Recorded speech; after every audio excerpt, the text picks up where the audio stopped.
If you guys want to follow along with me, I am using Word 2019, and I'm using our legislative version of that where we have some additional add-ins for legislative functionality. So if you want to follow along, great. If you prefer to just watch me, that is also fine. However you learn best it's up to you. So when you launch the Word application from your legislative computer, there'll usually be, well, there will be, a little icon down at the bottom in the taskbar with a little blue W that says it's for Word. So if you click on the application, what you're going to see when it initially opens is this screen here. On the left, you'll see the last few documents that you've had open in Word. I believe the last 5 will show by default. And then in this screen here, you can make your choices based on what you want to look at in the Word application. So the one I choose 99% of the time is the one called blank document. That just allows you to open up a blank document and start composing in Word. There are some additional links in here. There are a lot of different templates that one can use for resumes, cover letters, calendars, things like that.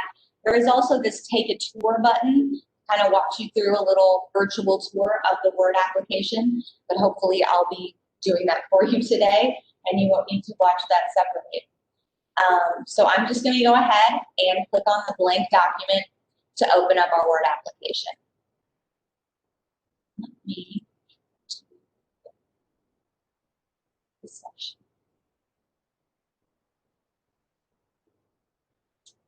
Okay, there it goes. It's going to go back. So the first thing I want to talk about is this little area up here at the top. And this is called our quick access toolbar. This is where we put out a lot of the functionality that we don't think is really visible on the toolbar, and where we put out some additional functionality that we've heard from staff with feedback that would be useful to have at your fingertips. So this is completely customizable, and I'll show you here in a bit how you can add or remove buttons as you see fit. But this will be how it looks when you initially enter the Word application if you're using a legislative machine. So there's hover functionality in all of the Office applications. So if you ever are unsure what something does, you can simply hover over the button and it'll give you a little tooltip and sometimes a quick key that will also accomplish the same functionality. So the first one is save. Very straightforward. There is a fail-safe in place in Word where if you try to exit a document before saving it, you will get this pop-up message that says, want to save your changes to document 1. If you click don't save, a recent copy of this file will be temporarily available. That's not actually accurate. If you hit don't save, it basically just doesn't save your document. There's really no way for me to get it back. Sometimes it will appear over on the left in recent documents, but every time I've tried that, it hasn't really worked ideally. So basically what I'm saying is when you're leaving a document, don't forget to save it. So what you'll do is you'll hit save. And then here at the legislature, you have the option of choosing several different drives. The one you're going to want to use is the H drive. That is the personal drive that either you have as staff or that you and your legislator will share as a clerk. And this is completely your domain. When you sign in, you are the only people that have access to this H drive. And as a clerk, you're signing in with the legislator's username and password. So as far as the computer is concerned, you're the same person. So what you want to do is choose a location somewhere in your H drive. The reason that, again, we choose the H drive is 1, it's private. You're only going to see that when you sign in with your credentials. Number 2, it is backed up. So anything that you put on this drive, if you accidentally remove, it is backed up on our server every evening, and I can recover it for you. But as you just heard, I said it is backed up every evening. So if you create a document in the middle of the day, and it wasn't saved or you removed it and it didn't have a chance to go through that backup cycle overnight, unfortunately, that's not usually what we can recover. But just as a rule, save to the H drive. Everything on the H drive is backed up every evening. And you can also access all of our network drives, our G drive, H drive, and I drive from any computer with an internet connection through our Citrix application, or if you're using your legislative desktop or laptop. So you'll choose a location somewhere in your H drive. You will name the file, whatever you wish it to be, and then by default, it's going to save it as a docx document. That is the file format for Office 2019 in Word. So you'll just name it whatever you want to name it. You don't have to have that extension on the end. It will add that for you when you click the save button. So you click save, and now you've saved a copy of your document. Now in this case, I closed Word before I did that, so it went ahead and just closed out Word as I asked it to. I'm going to relaunch Word here. And as you can see, the document that I just saved is over here on the left. I can click on it to open it up very quickly. You'll also see underneath each one of these recent documents, in addition to the document name, right underneath it, you'll see the file location where it was saved. So in this case, it was saved to the root of my H drive. In this case, it's in my downloads folder and on down. So you can kind of use this also, in addition to showing recent documents, as a way to find out the location that you actually saved the file. So I'm going to go ahead and click on the blank document again to just enter back into Word. So that's your save button, save to the H drive. The next button over is your save as button. Slight difference between this and save, and the difference being that you can actually either save the same copy to another location or save a different version to the same location. So for example, if you're working on a document that has several drafts, maybe you want to name the first document first draft and you name the second document updated copy or reprinted or whatever you want to call it, second draft. This would allow you to save the same file, and again, you can choose either a different location or you can name it something different, and that is how you can distinguish between the two files. When you hit save, it will automatically update the document that you are working on, and then from that point, when you hit save again, it will automatically save to the last location that you saved the document to. So that's your save as. Same functionality, just again, another way to save a document into either another location or with another name into the same location, however you want to use this. But basically another way to check and make sure that the document is going where you need it to go. Again, wherever you save this document, when you click the save button or the Control S to save this again, it's automatically going to save to the last location that you saved it to. So if you save one copy to your G drive, one copy to your H drive, you hit the save button, it's only going to update in the H drive location because that's the last place you saved it. So just be aware of that. If you're saving multiple copies of the same file into different locations, just make sure that when you're resaving that you save to those two separate locations as well, so you don't end up with one document that's been updated and another that hasn't in a different location. So those are your save and save as. The next one over is my favorite button in the toolbar, and that's the undo button. Right now it's grayed out because I haven't actually done anything to my document. But as you can see, once I start testing, or sorry, once I start typing, this button will then become clickable. And if I click it once, it will simply undo the last one action that I've done. So in this case, I did one big action here.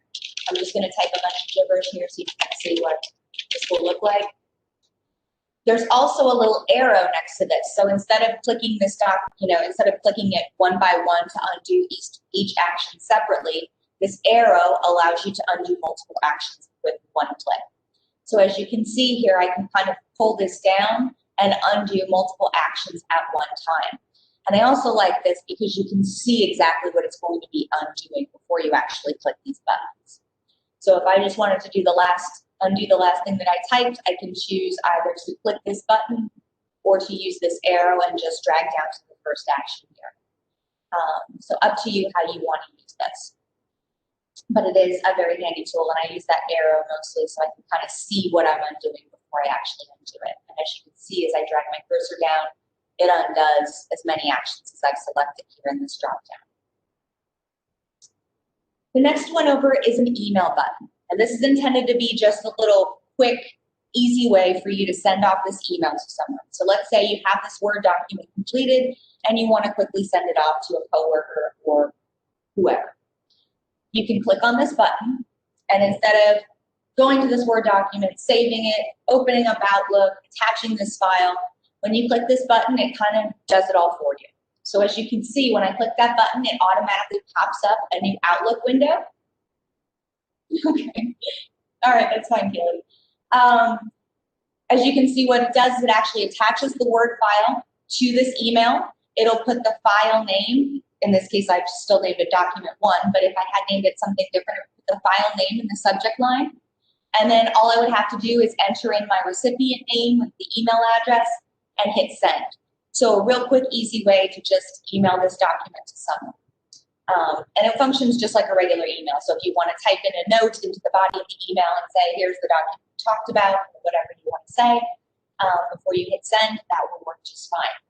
So again, just because I have actually emailed this to someone does not mean I've saved the file at this point. As you can see, I haven't saved the file. It's still in the default document one name. But the good thing is that your Outlook will save a copy of every message that you send. So let's say, for example, that you didn't save this Word document, you emailed it, you closed out, you forgot to save, or you don't know where you saved it. There will be a copy of this message in your sent items folder in Outlook.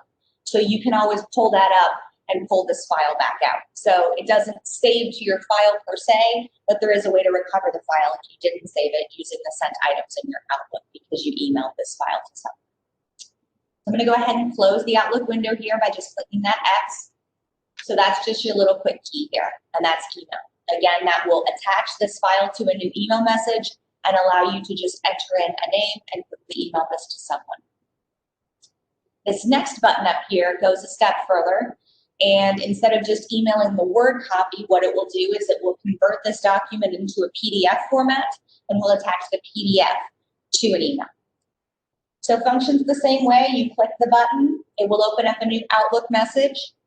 It will convert this Word document into a PDF file, and it will attach the PDF file to a new email message. So as you can see, when it's done here, it's going to pop up. It goes ahead, and again, we'll put the first few letters of text in this case as your subject line, and I haven't named it anything, so it's kind of just gone ahead for me and use the first few letters of the document that I have used to name it that, just as an intro thing. So PDF, what are the reasons to convert to a PDF? One reason is that it's fairly secure. If somebody doesn't have a full copy of Adobe, they can't really make changes to a PDF document. And even if they do have the full version, it's not as easy to make changes to a PDF document as it would be to a Word document. So especially with newsletters for legislators or with staff documents that you're sending out, always a good idea to convert to a PDF first. Internally, it doesn't matter, obviously, because we all have the same software. But externally, it's a good idea to get used to doing it in a PDF format because, again, it's secure. People can't really make easy changes to it. Another reason is that it shrinks the file size slightly. So it can compact your file size. If it's a really large file, it may help to make it a little more manageable as far as size goes. And then the last reason, and really the one that's most important, is that anyone can view a PDF file, whereas they may not be able to view an Office file if they don't have a version of Microsoft Office. So for example, if you email someone a Word document and they don't have a version of Word, it may not allow them to open the file, or if they are allowed to open the file, there may be character substitution, it may not format properly. By sending them a PDF copy, they're going to be able to read it exactly as you intend, whether or not they have the software to do so. If they don't have Adobe Reader, when they click on the attachment here, the PDF attachment, when they double click to open it, it's going to pop up a little message saying, you don't have the Adobe Reader installed, would you like to install it? You'll hit yes. And then once they download it, it's a free download, they'll be able to open up this file and see it exactly as you intend. So as I mentioned, always a good idea to convert to PDF if you are sending outside the legislature for security purposes, for the file saving, file compacting, sorry, and for the fact that anyone, no matter the software, can view a PDF document. And that's the reason online you see almost all of our documents that pull up are either in a web-based format or in a PDF format for this reason. So, as I said, this little button just goes a step further, and instead of attaching a Word document, it converts first to a PDF document, and then we'll attach the PDF file to a new email message for you and allow you to then just put in the name of the recipient and quickly hit send. Again, it's not automatically going to save a copy of this PDF, but again, it will save a copy in your sent items email folder so that if you were to have whatever not saved this file, you can still recover it from your sent items in Outlook because you have emailed this file. The next one over is a print preview. and print. Very straightforward. All you do is click on this. It takes you to our backstage area where you get a live preview of the document here on the right. And then, of course, you can make changes to your printer settings or your printer on the left. I always like to do a print preview of something before I'm going to print it, just to make sure that there's not any surprises when the document prints. There's no different formatting or symbols or something in the background that I wasn't aware of. Just a good idea to get used to doing. That being said, you don't have to do it. It's by no means mandatory. The way to get out of this preview here is to go ahead and click this arrow to get back out into the main Word application. So if you ever find yourself in that backstage area, just click the arrow to return to the main screen area. That's your print preview. The next one is simply a quick print. Now, I'm not going to click this because I don't actually want to print this document. But what this will do is automatically just send a copy of this document to your default printer. And we'll set that up for you when you get here at the legislature. It all depends on your seat in the chamber, which printer you pick. It'll be the closest one to your desk. So we'll help you set that up after you choose your seats, which is done on the first day of session. Generally, staff has their default printer set already. So all you have to do is click this, automatically sends a copy, no preview, and it just prints it off and you can go grab it from the printer. These next two buttons are actually they're actually macros that we have put in the Word application for your use. So this contains some legislative functionality here that is very useful. One is hyperlink legal and one is insert legal. And let me show you what these can do. So these only work with current legislation. We are starting a new GA this year. So current legislation is defined as anything from this year and going on into next year because they're in the same GA.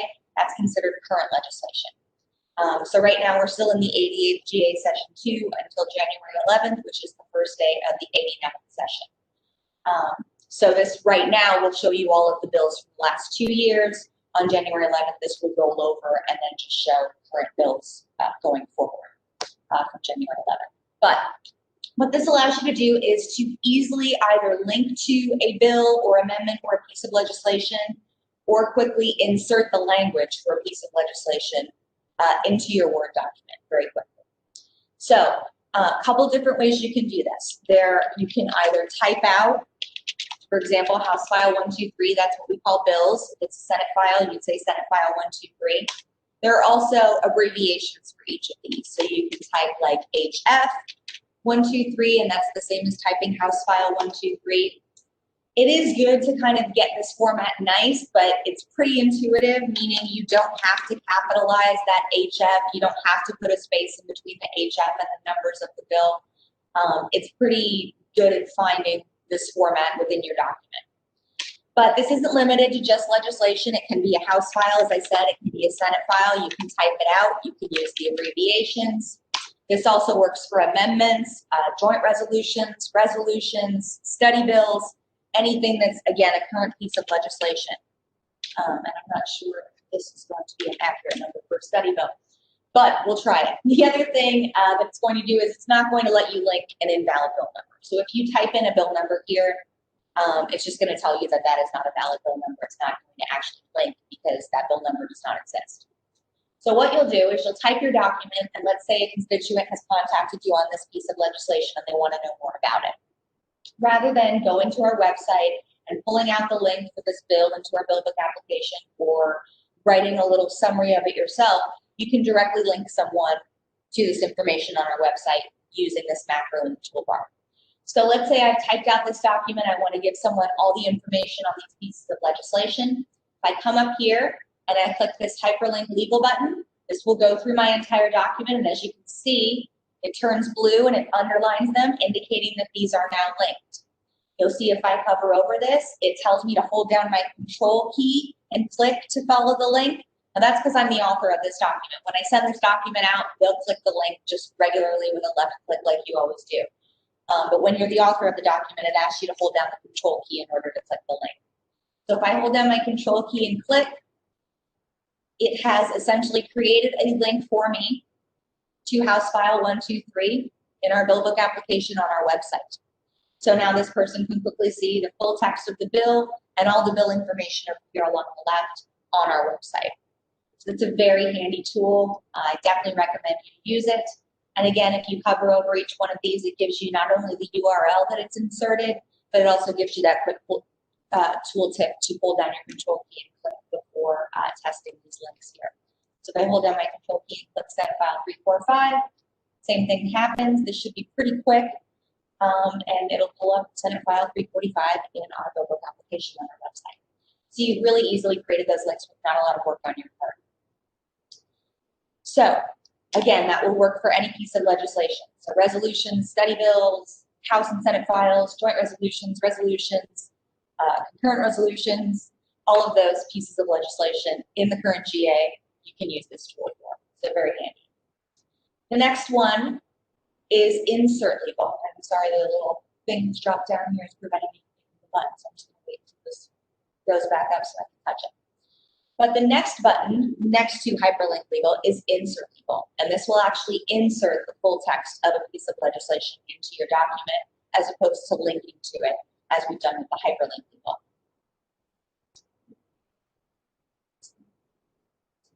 There. Okay, so this one is insert label. And what this allows me to do is if I put my cursor somewhere in this document where I want to insert the text, it'll pop up this little dialog here and ask me what I want to insert. So there's a couple different options. The first, if you want to insert an Iowa code chapter or section, you would click that radio button. And as you can see in parentheses after each one of these, it gives you the format to use to insert this particular item. So in this case, if I want to insert Iowa Code Chapter 17A, I would just use the example given. I would type in 17A and hit OK. And wherever I had placed my cursor in this document, it will go ahead and insert the full content of Iowa Code Chapter 17A directly into my Word file. So this is good for a couple of reasons. One, saves you a lot of time copying and pasting. Two, the format is exactly as it should be. So bills are formatted and code is formatted very specifically. It may not be actually what Word considers correct. However, it is formatted exactly as it should be for code and legislation. So as you can see, without a lot of work on my part here, all of this information has been added to my document for me very quickly, very easily in the proper format. I'm going to go ahead and just undo this so I get some more space back in my document and show you the other two options here. So again, 1 second while I wait for this little thing to go back up into the class. So I'm going to switch it up.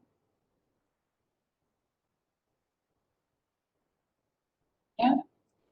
The next option here was the Iowa Administrative Code Chapter or Rule. So same thing. What you'll do is you'll type in the agency dash chapter. If you want to go to the rule level, .rule. I'm just using one of the examples given here. This is the format to use. And again, if I hit OK, wherever I place my cursor in my Word document, it goes ahead and puts that in here for me. Now in this case, it just did the definition because that's what I asked it to do. Lastly, and probably the one that you will use the most, especially as a legislative clerk, is this one for legislation. So again, it gives you the EG here and gives you the different format to use for this. As I mentioned, you can always type out the words as well, and it will do the same thing for the hyperlink label. But for this one, you actually need to use the abbreviations. And some of those are noted here. So if you're new, I'll go ahead and go through those real quick. So SF would be a Senate file. This is a Senate bill.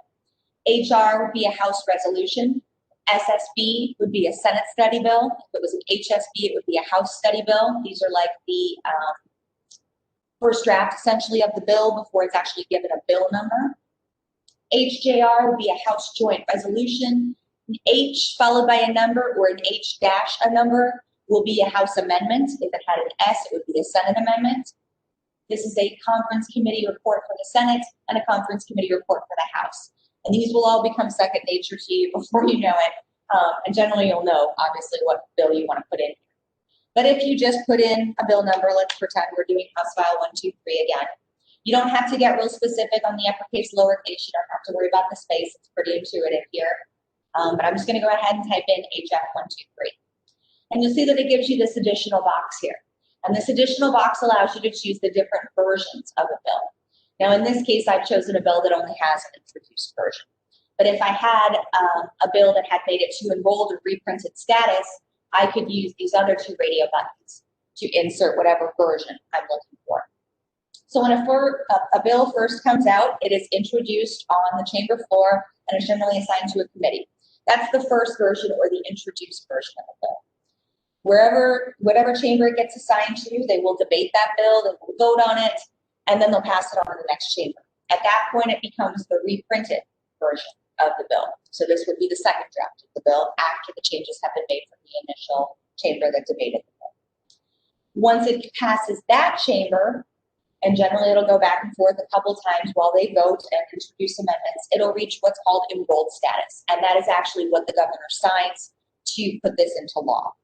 So both the introduced and reprinted versions will generally have amendments. The enrolled version, being the final version, will have no amendments because it's the final version. But this radio button here, again, just allows you to choose the different version of the bill that you want. I'm going to leave it with the introduced version because for the bill that I've entered, that's the only version that exists for this bill. But if you had chosen a bill that had reached later statuses, you could use those radio buttons to insert that particular version. And then there's this little button here that allows you, sorry, it's a little checkbox here that allows you to insert the title only. All bills have what's called a short title that kind of gives a little summary of what the bill is going to do or what the topic of the bill is. And it's a lot shorter, obviously, than inserting the entire bill language. So if all you care about is just putting in the short title, you can check this box to do that. In our case, I want to go ahead and insert the full text of the introduced version of this bill. So I'm going to go ahead and leave that box unchecked.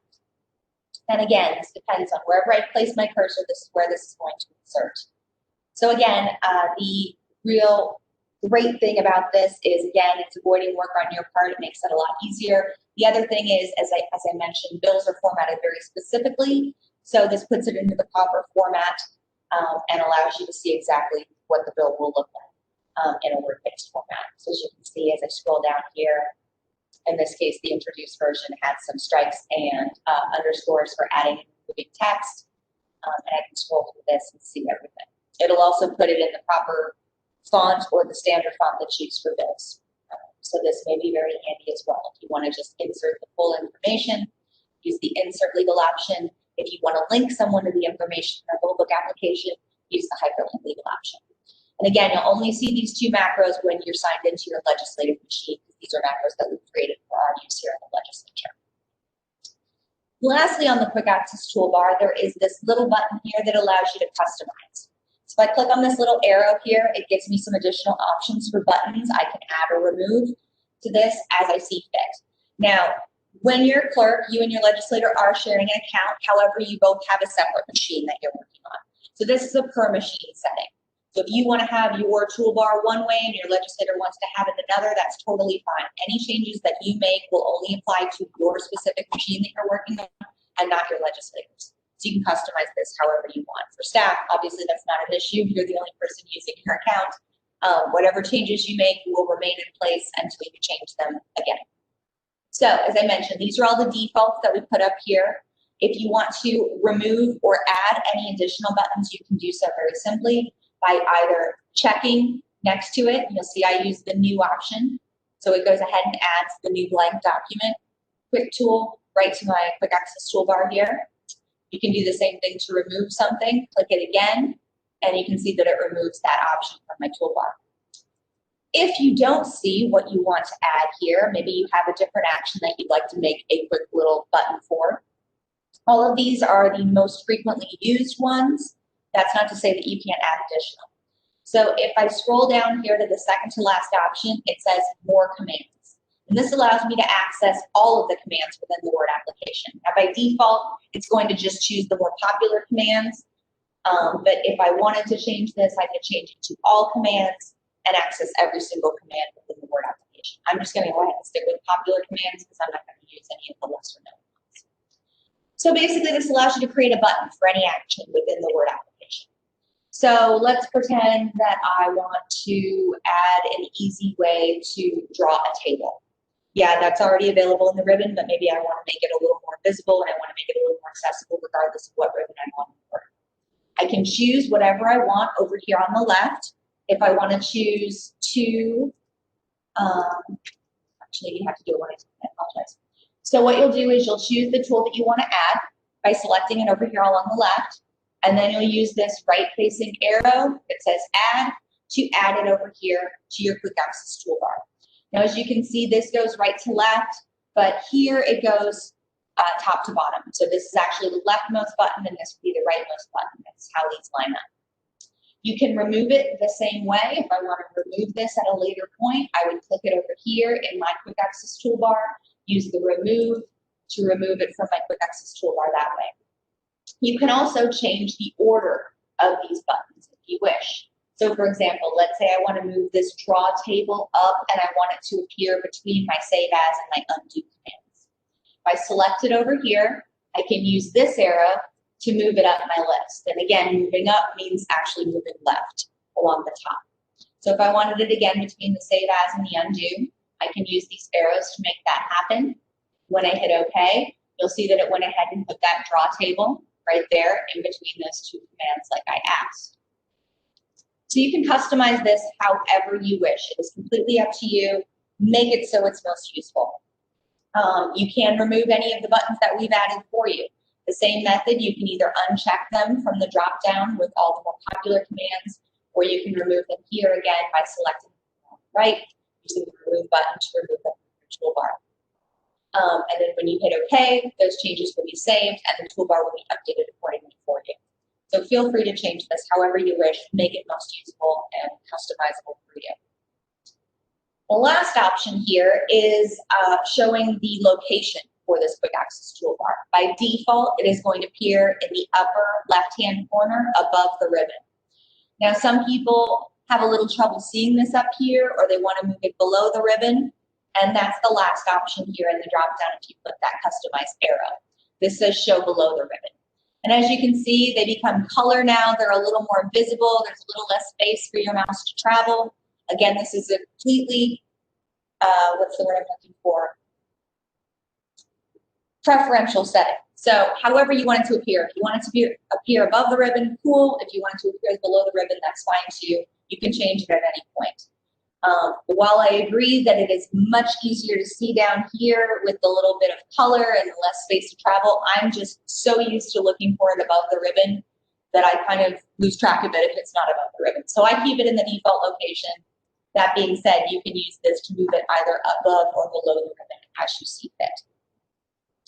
So customize this however you wish. Whoops. Minimize it. Are there any questions on the quick access toolbar before we move on to other sections? And I will take your silence as a no. So moving on. The next section I want to talk about here is the File tab area. And this is what we call the backstage area for the Word application. This is where you can come and access some of the commands that are already on our quick access toolbar. For example, if there's new here, you can quickly create a new blank document. Open will allow you to navigate from your computer to a file that you want to open. Save and save as, we've posted those on the quick access toolbar for you. This is their actual location in Word, so if you're using not our copy of Word, this is where you'll find the save and save as commands. Of course, the quick keys, Control S, will still work. Save as Adobe PDF. This is how you can convert your Word document to a PDF. I already showed you how to do that quickly by using the PDF icon in the quick access toolbar and just attaching it to a document that way. This will allow you to save a copy of the PDF file that you convert your Word document to. Then you have some additional options here. Print. Again, I already put that toolbar, we already put that toolbar, already put the button on the toolbar for you. In your quick access toolbar, this is another way you can access that. Again, Control P will also print. Share, export, close. This will just close Word or the file that you're working on. And then you have some additional options down here. In the main pane, what will happen is on the Info tab will be the default here. This is where you can come and change some settings. We've really set this up with our users in mind, so I don't think you'll need to go in and mess with these settings too much. However, this is where you can do so if you need to. So I'm going to go ahead and go with the open one. If I click on open, this again gives me the last few documents that I've had open in Word. So again, this is a great place to come. If you close out a Word and you forget where you saved a document, you can use this to kind of look and see, okay, well, I know it was one of the last 5 documents that I was looking at. So here's the document. I can click on it and open it up regardless of where I've saved it because it's a Word file. There is also, as you can see, if I hover over each one of these recent documents, there's a little push pin next to these, and that indicates that you can essentially pin it to this recent document list. So maybe I want this document to always appear in my recent document list for easy access, regardless of if I've used it recently or not. That's where the pin comes in. So because I pinned this, now no matter what happens, even if I haven't looked at this file in years, it's still going to appear in my list of recent documents because I pinned it there. How do you unpin it? You simply click that button again. So if I unpin it, I just click that button again, and it goes back to just showing them in chronological order. This being the most recent document I've had open on backward through time. So that's your open. Again, if you choose this PC, this allows you to go in and choose your various drives here and pull up a file that way. Same kind of functionality there. But the one I wanted to point out was the options button. And this is where you can come in and, as I said, make changes to Word as a whole. So we did try to set these up with our staff and legislators in mind. Throughout the years, we've kind of seen some of your preferences. We've set it up that way. That's not to say that you can't come in here and make changes however you wish. So if you want to, for example, a very quick one, there's office backgrounds now in 2019. So this is something I can easily show you. So let's pretend that instead of having no office background, you want to do this office background and you want it to be colorful theme. And you say, okay. What this does, and it's very subtle, you can see that it's kind of added this little design behind my toolbar up here in Word. It's a very subtle change, but it's just something that I can visually show you. There are as many options here in Word as you can imagine. You can change the office background, you can change the colors, you can change the font size. And that's a big one we do with a lot of legislators that are maybe not as, that can't see as well. I'll make the fonts bigger, things like that. This is where you can come in and make changes to Word as a whole. So anything that you change in here is going to apply to your Word application moving forward. This is just for your copy. So again, if you're working on 2 different machines, this is for machine setting. Whatever you change here, you'll want to change on the other machine too, or not, depending on your needs. So all of these different options exist. Again, as I mentioned, we've kind of set these for you the way we think they'll be most useful. That being said, you can make whatever changes you want here to Word as a whole. I do recommend that you're careful and kind of test whatever you've changed right after you change it to make sure there aren't any side effects. What I mean by that is one year I had a clerk who said, I really want to change my font color. And I showed them this area and I asked, do you want me to show you? And they said, no, I think I got it, we're good. So they went in and they changed their font color and they closed it. And then let's just get rid of some of this text here so you can see this a little better. Yeah. And they went into a Word document the next day, and what we see happening is they're typing, is that the cursor is moving, but we're not seeing any text. And when I highlighted back, I was able to see that there was actually text there. What had happened? They had actually changed their font color to white, and white font on a white background equals invisible text. So something like that. Not that you guys would do that, but that's just an example I gave. You want to make sure that whatever changes you make, you're aware of, and that there aren't any unintended consequences of the change. So if you're ever a little gun shy on doing these yourself, you can find me in the chamber. There is chamber support there from the time you gavel in to the time you gavel out. Well, actually, we're not in chamber this year on account of COVID. But we're right outside the House and Senate chambers in the rotunda. And then, of course, you have the help desk of your staff. They can always assist you with the changes that you want to make or show you the right setting to make your change.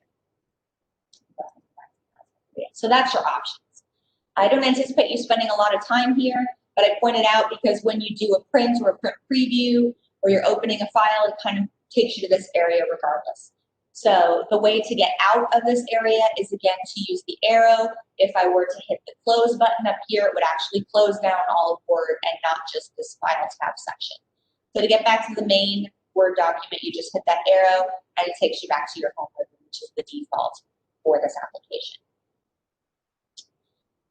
Other thing I want to talk about very briefly, up here, this will show you the account that you are logged in as. So in this case, I'm staff. This is my name. If you were signed in as a legislator, this would show your legislator's name. There is this little button here that allows you to give you some options with the ribbon. By default, we show the ribbon, meaning anytime I click on any of the tabs, it will show me all of the tools in the ribbon that are associated with that tab. This would allow me to hide the ribbon. It goes to a full screen kind of view. That's not to say that you can't get back. If you wanted to get back to the main document, all you have to do is click that again. Say show tabs. Show tabs will just show you the tabs here, and as you can see, the ribbon is collapsed. Now, if I click on any of the tabs, it will drop down the ribbon and allow me to make my choices. But if I click away, that ribbon is going to be hidden. So again, this is a personal preference. If you like the ribbon, I'm used to seeing it. I like to see the ribbon. I do the show tabs and commands, which is the default setting, shows both the tabs and the commands in the ribbon. If you don't like how much space that takes up, you can remove the ribbon that way. Or there's also this little caret here that sometimes gets clicked inadvertently, and that also collapses the ribbon. So again, this would just show me the tabs. I can click on the tab, but if I clicked away from the tab, those tools would disappear. So again, personal preference, however you want to use this, it's up to you, but this is how you can make the change either here or by clicking this little caret to collapse the ribbon as well. This will minimize your document, so I haven't closed it. What it's going to do is it's going to minimize it to the taskbar. You'll be able to tell that you have something open if you hover over this. If I had multiple documents open in Word, it would show me each one in a separate window. But basically, this little underline underneath the icon in the taskbar is what denotes that you have something open in this application. So to relaunch it, all I would have to do is click on this document again, and it relaunches Word and goes back to being what we call maximized. If you don't want it to take up the full screen and you want to maybe have it take up half the screen or adjust the size in any way, you hit this middle option, which is the restore down. This allows you to change the size of your window. Maybe I want to put it over here and have another document over here to compare to. Again, completely up to you how you want to do this. You can drag it in and out to change the size. You can also, if I hold my left click over and drag it to the very end, you can see it kind of gives you a little ghosty preview, and this is what's called a snap to. I can snap it and automatically have it take up half my screen, and then the other application that I have open right now is Excel. So it'll take up half the screen with my Word document here, and then my Excel document or whatever else I had open could be displayed over here on this side. So the restore down just allows you to go between minimizing it, which means closing it entirely into the taskbar, maximizing it, having it take up your full screen. This is kind of an in-between. So you can show or change the size of however much space you want this to take up on your screen by using this restore down option, and then using your arrow, dragging it in will make it smaller, dragging it out will make it bigger, and then if you just put your cursor on the actual toolbar itself and drag it, that will allow you to move it all over your screen here. So that's this again, so you can see over here. There's also the share option here. You probably won't be sharing your documents this way. This is more if you want to save it to the cloud. We don't have cloud functionality at the Capitol. So yes, this is here, but unfortunately it's not something you can use, and it's not something you can remove from the application. Word allows a lot of customization, but it doesn't allow us to customize everything. So there are some tools here that we haven't removed just for the simple fact that we can't remove them. So if you're sharing a document, generally what you'll be doing is emailing the document to someone. And again, you can use these ones in the Quick Access Toolbar here to either email the document, convert it to a PDF, and email it. That's what we generally mean by share. This would be mostly saving it to an iCloud, just to a cloud, and allowing others to access the cloud, which you don't really do here. It's not to say you can't, it's just for the legislature, we don't have one set up for you. And then just to talk a little bit about this bottom section here, some additional information about your document. If you look in the lower left-hand corner, this gives you the number of pages of the document, and will also show you the page that you have currently placed your cursor on in the document. So right now I only have one page in my document. If I had multiple pages, of course, this would be a lot more useful. If I undo the last, deleting the, undo my build here. Now I have 6 pages, and as you can see, if I were to click on, say, page 2, it updates down here and shows me my location in the document. You can do the same thing over here on the scroll bar. If I hover over this, you can see that the pages change as I scroll through my document. Another way to see your location in the document that way. This is a word count. Man, I wish I had this in college. I was physically counting words in a Word document for a 1,000-page document, but I digress. There is now a word count right here, so you don't have to worry about counting the words. You can just look down here and see how many words are in the document. There's also this proofing errors. Now, by default, it's automatically going to put these in for you. With bills, like I mentioned, this is automatically in the proper format, so whether or not Word agrees with you that it's spaced properly or a word is spelled properly, it is how it's supposed to be. Word will automatically underline everything it thinks is misspelled in a red squiggle, and anything grammatically correct with a little green squiggle. So if I click this button, this essentially just highlights those, pulls up this little proofing toolbar here, and allows me to go through each one of the things that Word thinks is wrong in my document, whether it be grammatically or spelling-wise. And I can go through here and do the ignore once or change this way. So it's a lot like launching your spell check, but this also takes care of your grammar, but spelling grammar check does both as well. This is just another way to access that. If I close that, it goes back to my regular document. There are some different views down here along the bottom. 99.9% of the time, you're going to stick with the print layout view. This is the best one to kind of show you exactly what you're looking at, and when it prints off, there aren't generally any surprises. There is this read mode option, and this kind of puts it into a bigger format, allows you to use the arrows this way so you can kind of read it like a book. Again, up to you if you want to use this. Don't panic if you get in this area. All you have to do is come back down to this print layout view, and it takes you back to where you're used to seeing the print layout. There's also this web layout. Unless you're publishing this to a website, it's not really a useful layout, so I don't spend a lot of time here. And then lastly, you have your zoom here. So zoom doesn't change your font size or your picture size, your document size. It just changes basically how close it is to your face. So even if I put this, at 200%, when I print this off, it's still going to be the normal Courier New 12-point font, but it's allowing me to zoom in on my document in this way. So you can either use the plus and minus to go down by 10 or up by 10%, or you can actually click and drag the slider as well to move that.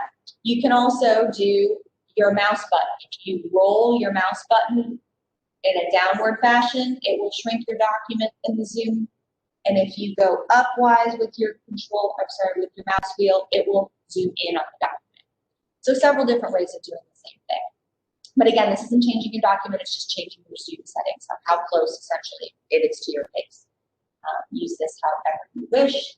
And then of course you have your scroll bar here that allows you to scroll through the document. And as you can see, as I scroll through, it will update the page number to show me my location in the document. Are there any questions on what we've covered so far before we move on to the ribbon tools? No. Okay, moving on. The default ribbon is your home ribbon, and this contains your most frequently used tools within the Word application. So over here you have your cut, your copy, and your paste. Very straightforward. If you cut something, it is going to remove it from the current location and paste it into a new location. If you copy something, it will leave it in the original location and will copy the same text or whatever you've copied into another location. And of course, if you hover over these, it gives you the quick tools to use as well. So if you're used to doing Control-X for cut, Control-C for copy, and a Control-V as Valentine for paste, you can still use those here. But this just allows you to do it on the toolbar. And then there's the format painter. You probably won't spend a lot of time with this. This is mostly for documents that have a lot of formatting behind them, where you're trying to use the formatting in one place and not the other. We don't spend a lot of time there, so I'm not going to cover that. Right here, you have your default font. Now, the default font in Word is actually Calibri. When I bring in text from BillBook or from our website, it is going to go ahead and put it in the font for that thing. So, for example, Courier New is the font for bills. So when I insert a bill, it puts it in that font. When I inserted an Iowa Administrative Code section, it puts it in Times New Roman. That's the default font for that type.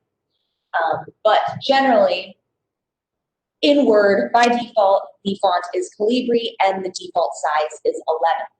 You can change these however you wish using the drop down here. So I'm going to go ahead and show you one of the functions that I like here. If you highlight something in your Word document and you want to see how it looks in a different font or a different size, there's what's called a live preview. So I've gone ahead and highlighted the words that I want to change. And as you can see, as I scroll down here, it gives me a live preview of how that text is going to look based on whatever font I've chosen here. So you can kind of see before you make your choice how it's going to look in your document, which I really appreciate because before you kind of had to click through and see, okay, how's that going to look? How's this going to look? This allows you to kind of see it before you make the change. And if I make no change and I just hover over it and I decide, you know what, I don't want to change anything, it's not going to change my font.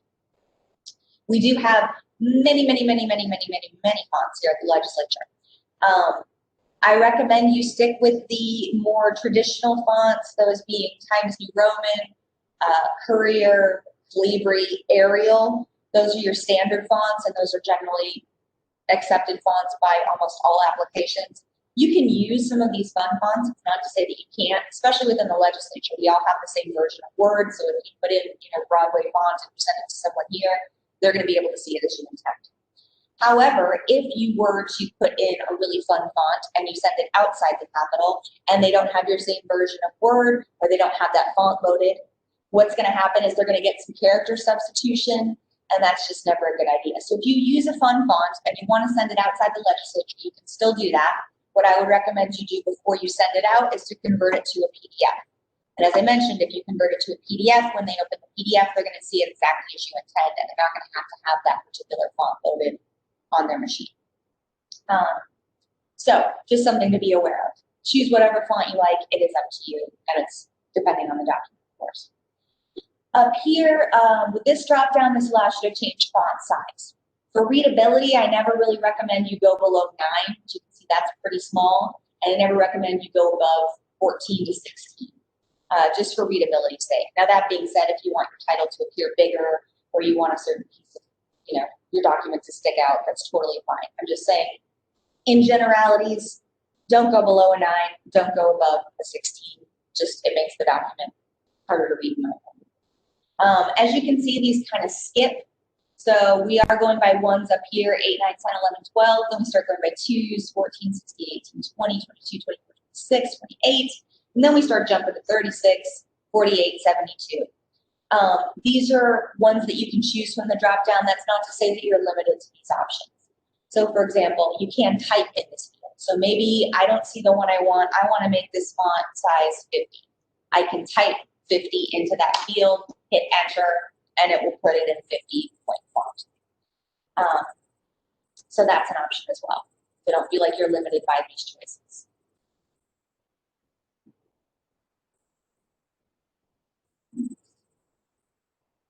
And then there's also this little click and drag here. It allows you to put in more choices. I never use that, but it's an option. These are the ones put in by default. These two buttons are basically just little shortcuts. Instead of selecting it from the drop down here, this will shrink it by this will make it grow by 1 font size, and this will make it decrease by 1 font size. So font size meaning as far as the ones that are shown here. So yes, it will jump from 72 to 48 if you click the increase or decrease font sizes. So you can use these to do that, or you can use the drop down. Same thing, just 2 different ways of doing it. This one allows you to change case.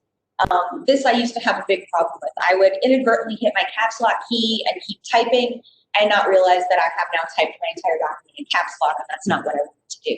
So this allows you to change the case and kind of fix that. So for example, let's say we wanted to, this is all in uppercase. Let's pretend we wanted to make this in the sentence case instead. You highlight the text, come up here, and this allows you to change this to either sentence case, meaning the first letter will be capped and all the rest will be lowercase. It'll allow you to change it to all lowercase. It'll allow you to change it to all uppercase. It'll allow you to change it to capitalize each word. And then there's this toggle case. Why you want to do that, I don't know. Maybe that's something that I'm not aware of. But this basically flops the flip-flops the caps lock versus, or capital versus lowercase. So in this case, you have all lowercase to start and cap otherwise. But this just allows you to change your sentence case. So do this however you like. Sentence case is going to put the first word in capital and all the rest in lowercase. So use this instead of retyping everything. This is to clear all formatting. If there was formatting behind this that I wanted to clear, I can hit this. Again, I don't want to do that, so I'm going to not spend too much time there. Then you have your other text keys, your bold, your italic, your underline. Again, there are quick keys for all of these as well. Anything that you see that has a little arrow next to it indicates that there are additional options. So for example, yes, if I were to highlight this text and hit the underline button, it would automatically underline. However, there are additional options for the underline. So if I hit this little arrow here, this allows me to select like a double underline or a dashed line, different underlines, more underlined colors, etc. So anytime you see that arrow, that just indicates additional options other than the default option. So you can use that as you wish. This is a strike-through. Our staff uses the strike-through a lot when they are updating language. Generally what will happen is they will strike the old language and then put the new language in and then we'll underscore the new language. That indicates the text change. So we went ahead and just put this up in the toolbar. So all this does is just put a line through whatever text you have there. And then you have your superscript and your subscript. Unless you're doing a lot of equations or scientific formulas, you're not going to be using those very often. There is a default setting in place, however, that kind of does this for you. So for example, if I were to type like second in this way and hit the space button, it automatically knows to superscript that little ND to make it look like second, like it's supposed to. So you don't have to really use those buttons to make that happen. You have your text effects and typography here. This allows you to change how you want the text to look. Again, a little bit more arty-farty than we generally do around here. We're pretty much black and white. A lot of our printers are black and white, so it doesn't matter how pretty you make the text, so they're printed black and white. However, if you want to do something fun here, there are additional options. And again, you have that live preview, so I can hover over these and see how this is going to look before I actually make my choice. There's option to change the outline, shadows, reflections, glowing, stylistic sets, all sorts of fun stuff here. But how much time you spend there? Probably not very much. There's the highlight here. This allows you to highlight within your text.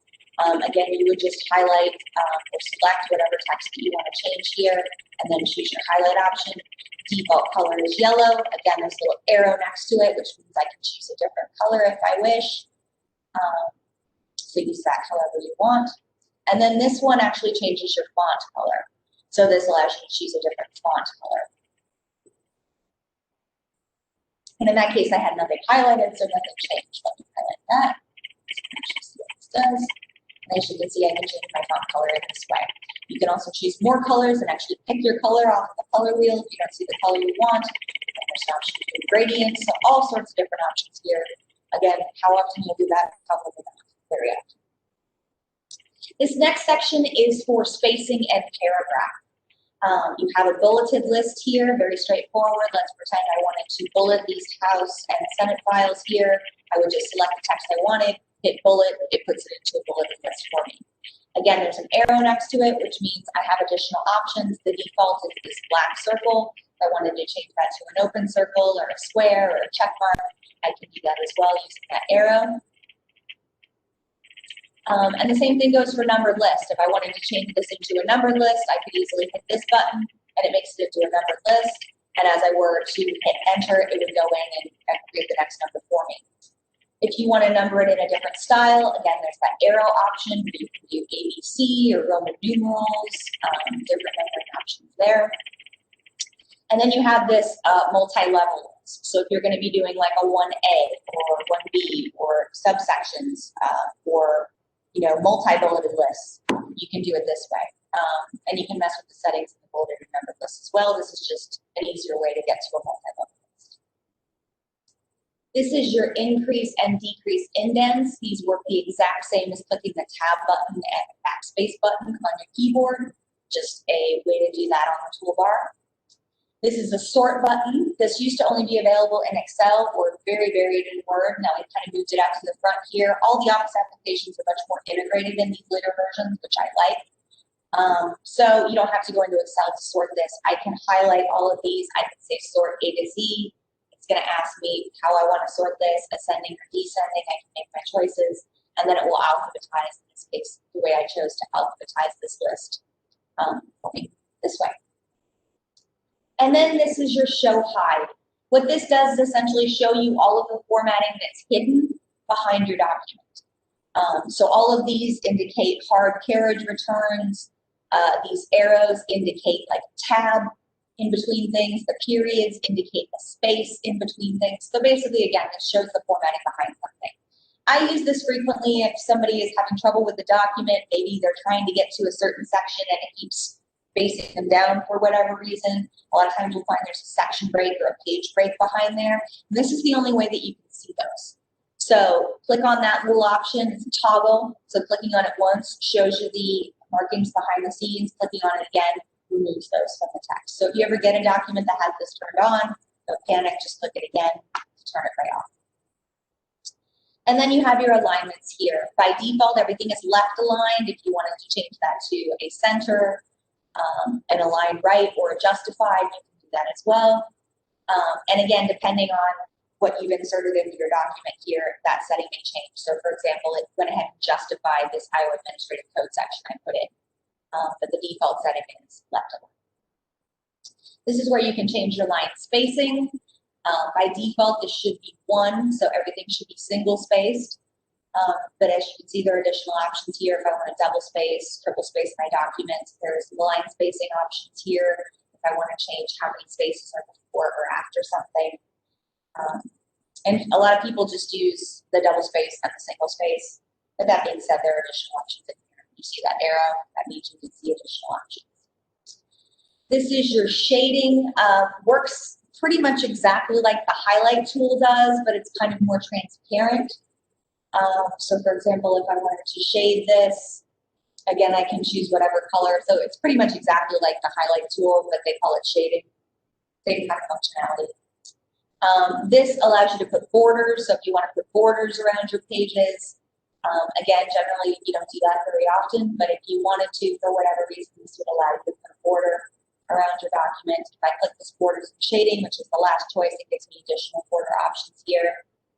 Just for fun and Christmas, let's do something cool. So there is, as I mentioned, you can put a border or shade around your entire document here. There is a box, and there is one color. You can change the color, and you can change the sizes here. Whoops, there it is. So page border. What I generally do is something fun. There's art borders. If you go to the page border tab of the borders and shading, let's put some Christmas trees on our document. So this will essentially put nice little Christmas trees around my whole document, and then it's a cute little border. Again, how often are you going to be doing this for legislative work? Probably not often. But if you're doing a one-off document or you want to make something pretty, capture and menus come to mind, this is how you can do that. Again, I just went to borders and shading. I went to the page border and I chose a different art border. And there's all of these preloaded. So it's a whole bunch of options. Whatever. And then you have your styles here. And again, by default, everything is just in its normal style. I really only change styles if I'm going to be doing like an index or building a table of contents after the fact. So generally, you guys don't do that very often. But that's what these different styles mean. If I can put something in heading 1, then when I go to create a table of contents, it's going to post whatever text I have in heading 1 as part of my table of contents, for example, part of my index. So you can change these styles as you want. Again, you're probably going to stick with the normal style, and that's expected. Because there is a little option here, that means you have additional options. So if you don't like the styles you see here, there's some additional options you can choose as well. There's the find feature. This allows you to search your document for a particular word or phrase. So if you're wanting to make a replacement or find a certain section of the document, this can come in handy. Maybe I'm looking for the word house because I know the word house appears several times in my document. Whatever you type in here, it's going to show you. Now in this case, it's just showing you the section up here because the fill doesn't count, but it will search your entire document and allow you to go through each one of these results. So that may be handy. And that navigation pane can be collapsed by just clicking on this little X here. Replace goes a step better, and instead of just finding it, what it will do is allow you to replace it. So maybe you notice that a certain word is misspelled in your document over and over. Instead of launching spell check and doing it this way or that way, you can do it this way. Or more often, especially with legislative documents, a lot of times the legislators will have documents that contain all the legislator names.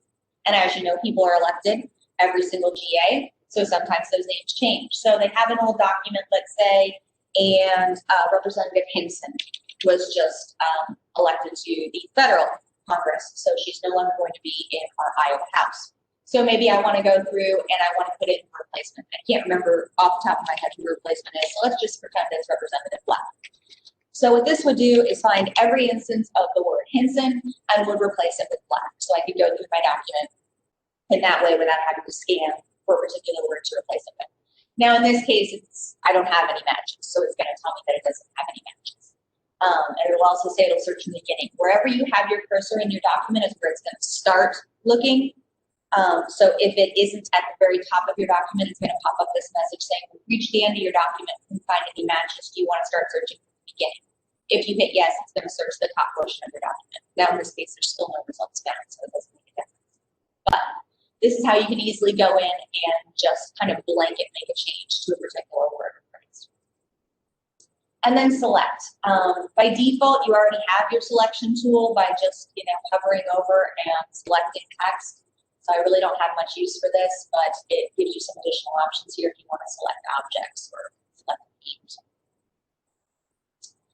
So that's your home ribbon. Are any questions on the home ribbon?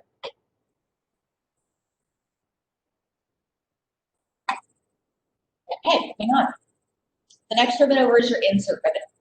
And this is basically where you can insert all of the text, all of the information that you want into a document. Lots of options here. Cover page, blank page, page break, they're all exactly as they sound. I'm not going to spend a lot of time on those. But a page break, essentially, if you put a page break in, it will automatically put the text into a new page. So for example, I put a page break here, and now I cannot type below this without going to the next page, as you can see. And again, when that stuff happens, that's when it's handy to go. When that stuff happens, that's when it's handy to go to your home ribbon and click on this little. Can you guys hear me now?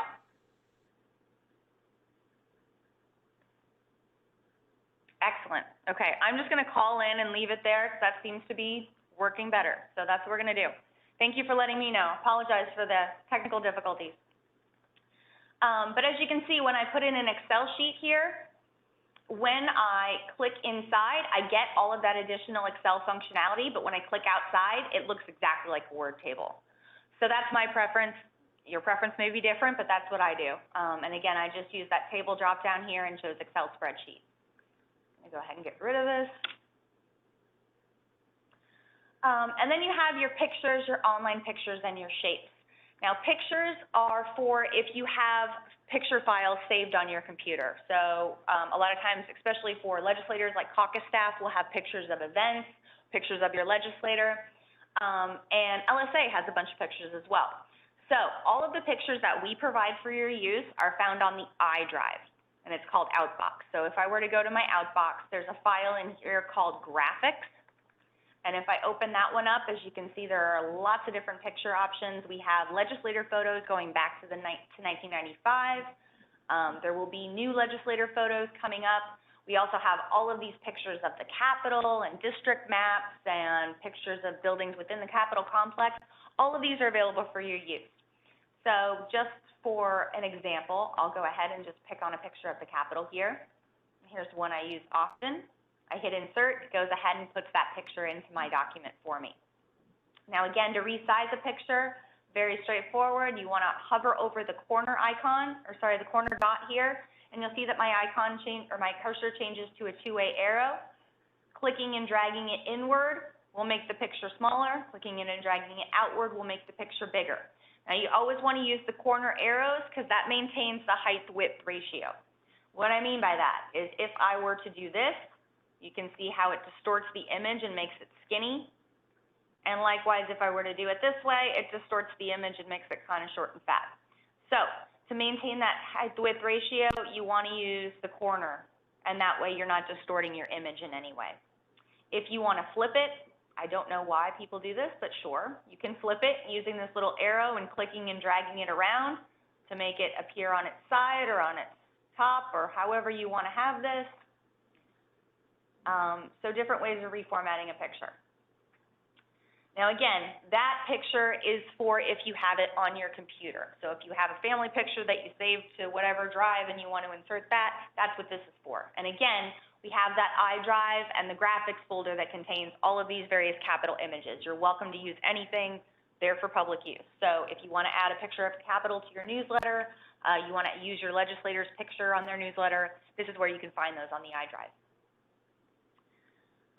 The other one, online pictures, is like clip art used to be in older versions of Word. This is where you can essentially do a web search for a picture. So let me get rid of this guy, show you what this will do. Online pictures. This basically will run a search of the net and allow you to find a picture. So sometimes it takes a little bit for this to load. But what you'll do is you'll type in a word like Christmas or heart or whatever you're looking for, and it will search the web and find a bunch of different free images that you can use in your document. Well, it's taking a little bit, I'm not sure why. Let's give it a second.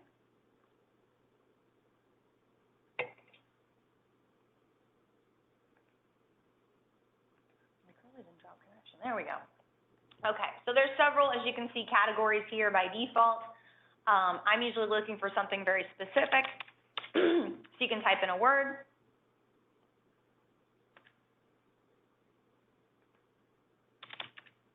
Like gavel, for example. Hit enter or go on your keyboard, and it will pull up all these different examples, and you can scroll through here and see all the different options that you have. I'm going to go ahead and pick this blue gavel. That's funky. You'll select your whatever picture you want to use here and hit insert. And wherever you had your cursor, it will insert this. Now it does put in these little footnotes or for where this photo came from, but they're generally from an unknown author, so it's not like you have to have that there. I generally remove the footnote just so I have my picture and I don't have to mess with the footnote. But again, that's up to you. And same way to format the picture, drag it in, drag it out, flip it over. You can do all sorts of things with a picture, but that's the distinction. This one allows you to insert a picture from file. This one allows you to search the web for a particular picture or image, and it'll give you free images that you can use. Shapes, this allows you to insert several shapes into your document. Yes, it's really cool. You probably won't use it very often. I use it frequently in my documentation where I'm like using arrows to point at something, or I want to circle something on the screen. This is where you can do that. So for example, if I wanted to circle House File 123 to denote what this was, I choose that. It goes ahead and circles it. I would say no fill on my shape and maybe change the font or the outline color to red, make it visible. That's an example of a shape. And they're all there, star, heart, arrow, circle, square, whatever you want to do. How often you use these? Again, probably not very often. Icons. This is something new with this newer version of Word. These are basically black and white images, just very standard images that you can use. The good thing about icons is that there's no distortion based on size. So sometimes what I'm saying is like a really high resolution picture, if you were to make it bigger, sometimes it'll pixelate and make it a little fuzzy. With icons, it's always going to be a sharp picture. So let me just go ahead and pick this phone one, for example. So I can make this as big as I want, and there won't be any distortion. It's always going to look nice and sharp. That's an icon. That's the only difference, is that it's a black and white image, and it's kind of a standard type image.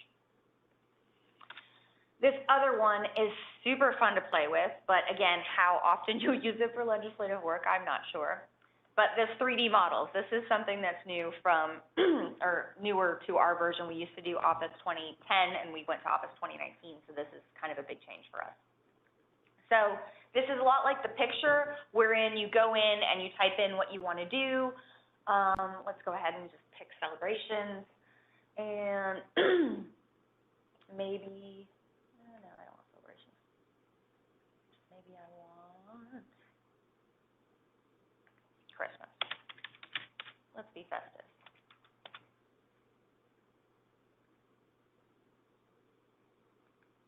I'm gonna hit enter. Pulls up all these fun pictures I can use. I'm just gonna go ahead and pick this ornament and insert. Again, wherever you have your cursor, that's where it's gonna put it. I'm gonna get rid of this gavel here so you can see a little bit more about what this does. So now I have this picture, and yes, you can move it around, do whatever you need to do, just like a picture. But as you can see, there's this little, it looks like a little atom in the middle, and this allows me to turn this image. So it's just like a 3D, like I was moving it in real life, which I find super cool. And yeah, I played around with this for like half an hour or more the other day. I just like doing it. Again, how useful for legislative work? Probably not very, but it's fun to do, and you can edit this the same way you can with the picture, but you get that additional 3D functionality as opposed to the 2D pictures that you're used to seeing in Word.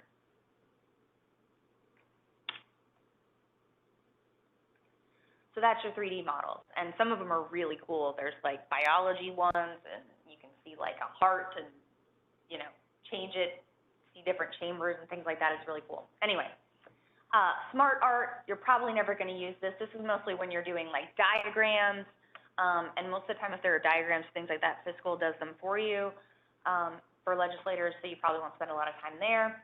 Chart, same thing. If you're charting, I'm generally in Excel if I'm charting, but this functionality exists in Word now too, so you can do the same thing here. And then there's the screenshot option. So if you want to take a screenshot of something in your Word, you can. There's actually a screenshot application for the whole computer, so I generally don't use it here. I'll generally use the screenshot that's available down here, excuse me, and it's called the Snipping Tool. And this allows me to do screenshots of whatever I want by clicking and dragging my mouse. So I generally don't use that one. I use the Snipping Tool, but either way, it does kind of the same thing. This just limits you to only doing a screenshot in the Word application, whereas the other one allows you to do it wherever. Get add-ins. This is where you can go and search the web for different add-in content. Again, I haven't really had anyone use that functionality. They haven't had anything that they didn't want. A lot of times when you're downloading stuff from the internet, though, they will try to put add-ins in your Office or in your browser, so be aware of that. We've set it up so it kind of just automatically disallows that, but you can enable it if you wish. You can do, again, add-ons here. Wikipedia, this basically just allows me to do a search in Wikipedia from a Word doc. So instead of going out to the web and doing that, I can click on Wikipedia here, and I can, you know, add this trusted add-on, and I can have a Wikipedia in my Word. I don't generally use that. I go to the web for that, but it is up here in the toolbar and something we can't get rid of. Online video, if you wanted to insert that. Now, right now, I don't have the option to do that. The command is disabled because I'm in compatibility mode. So let me get out of compatibility mode because it looks like that's limiting me from doing some stuff that I want to do here.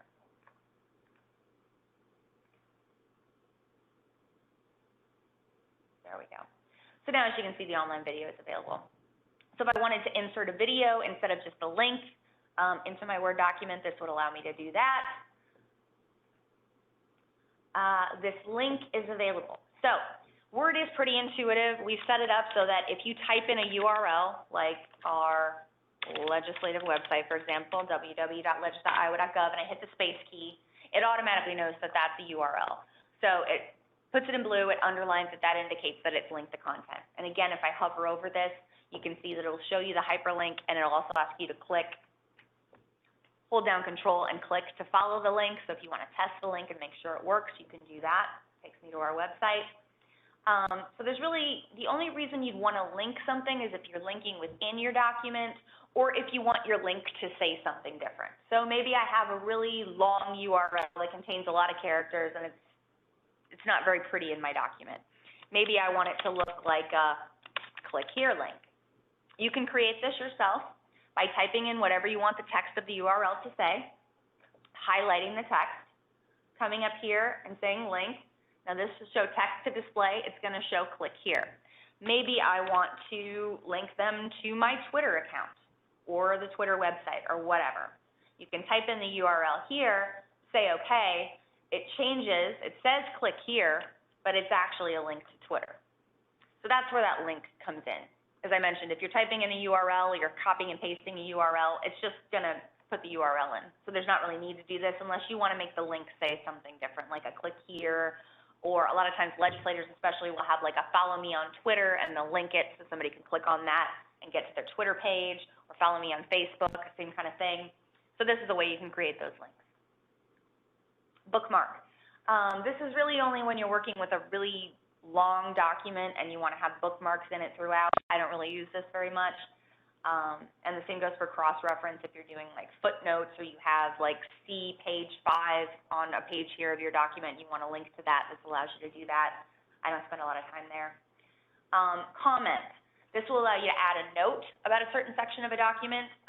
Mostly when I'm doing reviewing a document, I'm in the review tab and using that tool to track changes. This is another way you can insert comments into a document. Header, this allows you to put the same text at the top of every page. Footer allows you to put the same text at the bottom of each page in your document, and you can use those to do that. And then page number. Very quick, easy way to insert a page number. You just choose the location here. It'll give you some additional options. You pick the one that you want. Now in this case, the border is going to cover up my page number, but it will allow you to make those changes.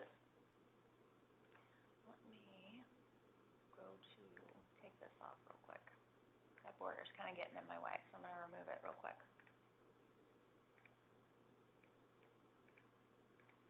There we go. And now you can see the page number here. You have your text box. This is basically allows you to create a box that you can free-form move in your document. I use these a lot when I'm doing like computer documentation, and I want to say like click here, and I want to have a box with an arrow that shows the button on my screen. That's really what a text box is. You guys probably don't use them very often. Quick parts, this allows me to insert auto text. The only auto text that we have in here for you by default is Iowa Legislature and your own name. So you can create, however, auto text. So if you find yourself typing the same word or phrase over and over again, you can create this auto text and just click this button to automatically insert that text. Word art, a lot like text effects on the home ribbon, just again, fun way to make your text look different, different colors, different shading options. There is this drop cap, and it's kind of the way the only way I see these before is in like storybooks where it's like once upon a time and you have that big O, that's a drop cap. So I don't really use those, but you can, if you wanted to do it like that, show it in a drop cap, you can. Signature line. This one may come in handy if you want to, show that your legislator has signed something. You put your cursor where you want the signature line, and then you put in the information. So suggested whatever for signer. Maybe this is for Representative Black. There is no Representative Black, but let's say there is. And you want to put their title. Oops, I typed today. And you want to put their email address, you can, and then there's little instructions. When they hover over this, it'll say, before signing this document, verify the content you are signing is correct. You hit OK. It puts this nice little signature line in there. That's what that does. Date and time allows you to quickly insert the date and time in whatever format you want, wherever you have your cursor. Object allows you to insert an object. Generally, you're going to be, this is like Excel charts or things like that. You probably won't use that very often either. Equations, you'll probably never use unless you're in fiscal or doing a science paper or a math paper, but these is how you can insert those. And then symbols. Some of the symbols that people use that aren't already on your keyboard can be found here. So there's like a copyright symbol or trademark symbols are up here. If you don't see the one you're looking for, if you hit more symbols, you're literally going to find pretty much any symbol you could possibly think of. Latin, various Greek letters, things like that. So if you don't find a symbol on your keyboard, this is where you can look to find those. Are there any questions on the insert ribbon before we move on? No. Okay. Let me go ahead and just, nope, okay, excellent. So the next ribbon is your draw ribbon. This is really, really awesome if you're using a tablet or a mobile device, something like that. It's not ideal on a desktop or a computer. So yes, you can use this, and it's just not great to draw with your mouse. So for example, if I want to say, hide. It's not as easy to draw with your mouse as one would think, but this allows you to do that. You can draw, you can erase, you can do different, colors. Like I said, it's really great if you're using a pen or your finger on a touch screen. Basically, a touch screen is what this works best with. And since we don't have touch screens, unfortunately, this isn't super handy. But you can still take advantage of it. If you want, you can add different pens and pencils and paper.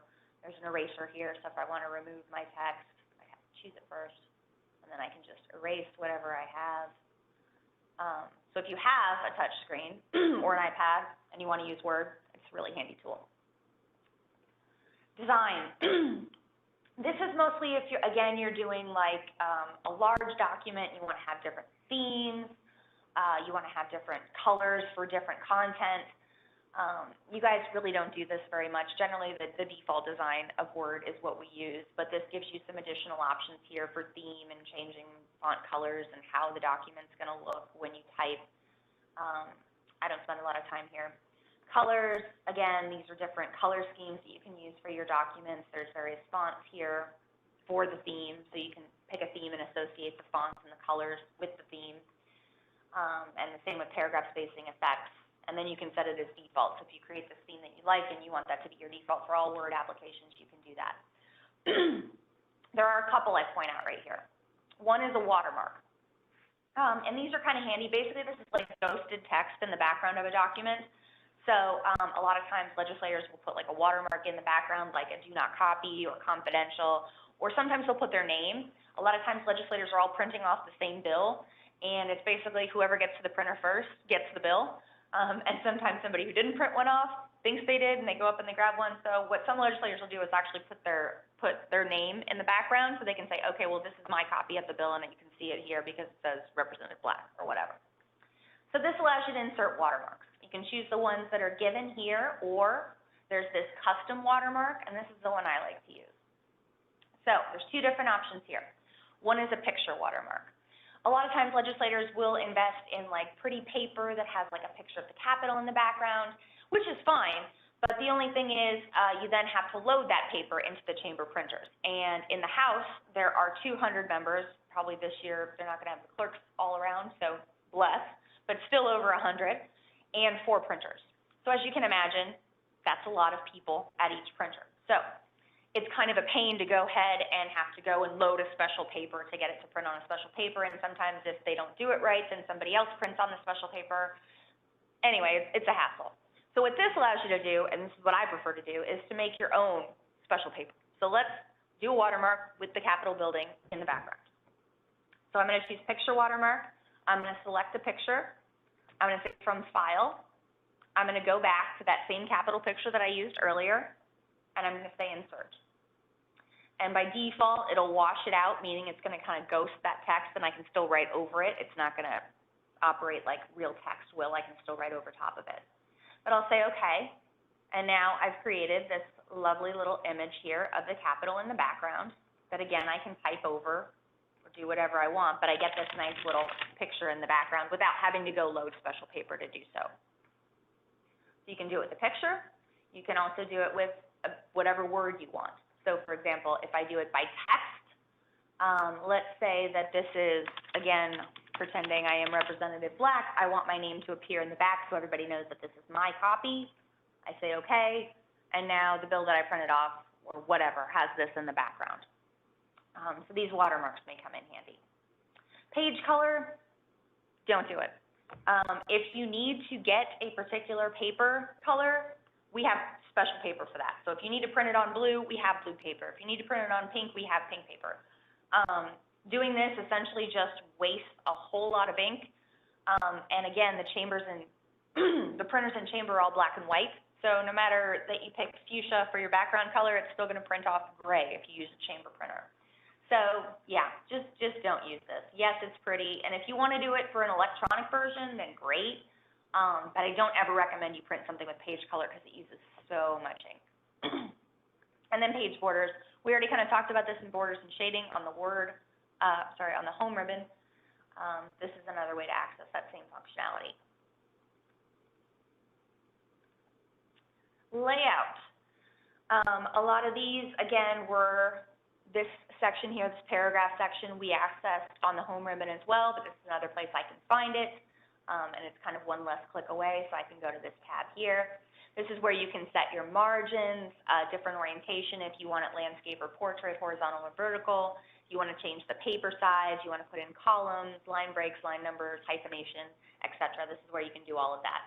Now, if you do it here, all of these are just going to pertain to this one document that you're working on. To change the default setting for the entire Word application, you'd have to go back into that File tab area and click on Options and change the option there. So whatever option you choose on the Layout tab, this is for this document only. And then these are all picture tools. So because I don't actually have a picture on my document right now, these tools are going to be grayed out. If I were to go ahead and insert a picture, let's just do it so you can see what that does. Now you can see that when the picture is selected on the Layout tab, if I select the picture, it actually takes me to the Picture Format ribbon and shows me all of the picture tools. So again, depending on your cursor location in the document, some of these tools may appear selectable and some may not. That is by design to kind of point you in the right direction. You can't do anything with a picture if you're not selected on a picture.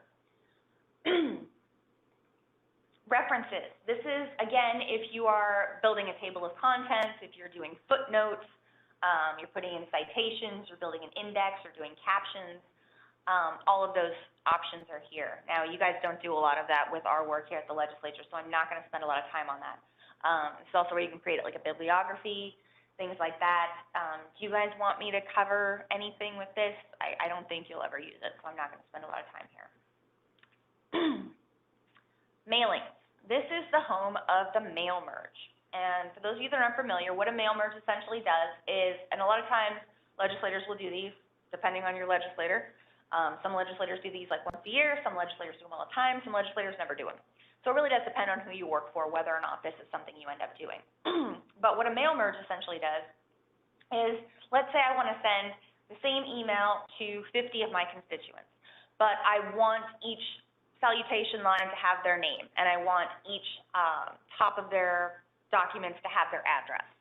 It'll put the same text in each letter, so the same content of the letter basically, but I can pull out recipient information. So I can have each letter show with a different person's name or a different person's address. That's what a mail merge will do for you. And the hardest part of doing a mail merge, believe it or not, is actually organizing the data in Excel. If you organize the data in Excel properly, the mail merge is easy peasy, and it's going to take less than 2 minutes.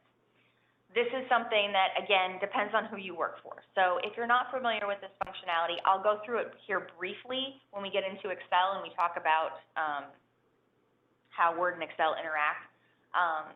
But I don't spend a whole lot of time on it. It is, however, one of the documents that I sent you guys via email this morning. I sent you all the handouts. So mail merge is one of them, and it'll walk you through the whole process as well. But I'm not going to spend time on it yet. I'm going to come back after we talk about Excel, and we'll talk about mail merging. Review. These are all of your review tools, your spelling and grammar, thesaurus, word count. Again, as I mentioned, some of them are already down here. The word count's right here. Spelling and grammar, I can launch from here as well. Again, same kind of stuff. Now, it is pretty intuitive. I'm going to get out of this document because I've made so many changes to it that I'm unaware of how it's going to act. So I'm just going to open up a new Word document here real quick. Start fresh. Okay. So, spelling and grammar. If something is incorrectly spelled, it will underline it in a red squiggle. If it's grammatically incorrect, it'll underline it in a green squiggle. You can launch your spelling and grammar check by either hitting F7 on your keyboard, clicking this button, or clicking down here. All of them will launch your spelling and grammar check. And always a good idea to run that before you're sending it out or you're printing it or whatever.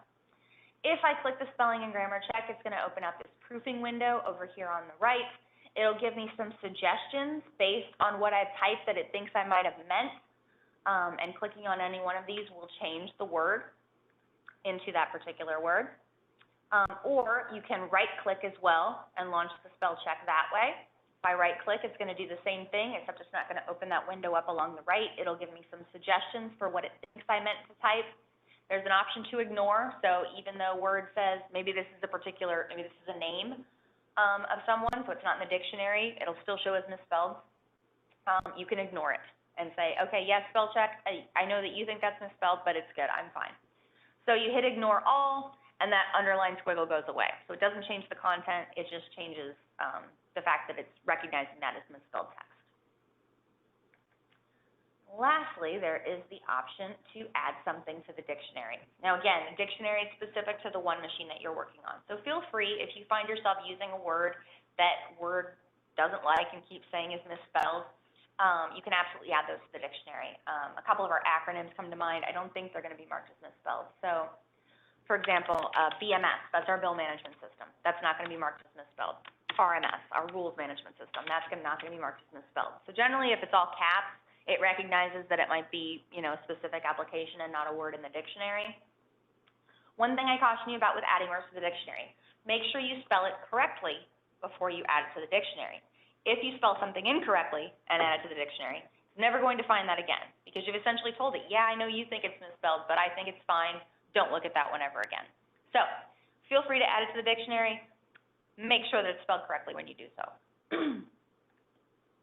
Thesaurus, clicking on that launches this little thesaurus over here, where I can enter in a word and find synonyms for that word. Again, it just launches within Word here. The word count, we already talked about, is down here, but you can do the same thing by clicking up here, and it'll show you how many characters, how many words. It kind of breaks it down a little bit further. Read aloud, this is another new tool in Office 2019 that wasn't available in 2010. And it's, you know, for hearing impaired people, or if you want it to read aloud. You can get really fun with the settings. You can change how fast they read it. There's different voices that you can pick, Zira, David, or Mark. And you can hit play, and it will read your document to you. And wherever you had your cursor is where it will start. Well, BMS, RMS. So again, how much you'll use that, I don't know, but it is up there, and it's an option. Check accessibility. You don't want to mess with that. We set all your accessibility for you. You don't have to pay any attention to that. Translate allows you to translate content into a different language. This would allow me to set this document to a separate language. Again, we're usually writing in English, so I wouldn't mess with that too much. Insert a comment. This is where all of these tools basically are for track changes. So I use this a lot if I have a document that I've created and I send it around to the group for feedback.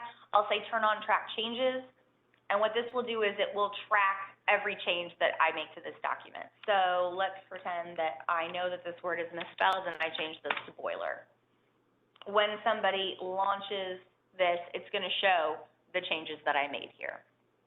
I can also put in comments and say, are you sure this word is spelled right, or shouldn't we put this down here? That's what all this is for. Now, for legislators, you guys aren't generally tossing things back and forth to people for feedback. You're generally sending it out. This is more for staff and people that are collaborating on documents. So that's an option. All of these are here for you, and then when you send that on, like I said, if you had track changes turned on, it would show all of the different options, or all of the different changes that have been made from your version of the document to the one that they sent back to you. And this allows you to accept and reject the changes on a one-on-one basis, etc. This allows you to compare two documents. So if you have two versions of a document, this allows you to open them up and look at them side by side, kind of a handy tool. Block authors, you'll never use that one, that's why it's grayed out. Restrict editing. This allows you to restrict how much others can edit it. Now, me personally, if I want to restrict editing, I'll just convert to a PDF and then send it off, because that does the same job, essentially. This allows you to get really granular with your permissions and say, okay, you can't format something, you can't edit something, something like that. I've never used that personally, but that's what that does. And then hide ink. If you had ink from the Draw tab on this, this would allow you to just hide those markings and just see the text on the document. View. Some of these we already talked about. The three main views are down here: read mode, print layout, and web layout. They're also right here. Again, same thing, just choose the one you want. There's also an outline and a draft view. Again, 99.9% of the time you're going to be using the print layout view. If you want to choose another one, you are absolutely welcome to do so. Learning tools. This is kind of a new immersive thing. It puts it into this format, and it allows you to, read something out loud. It allows you to break it down by syllable.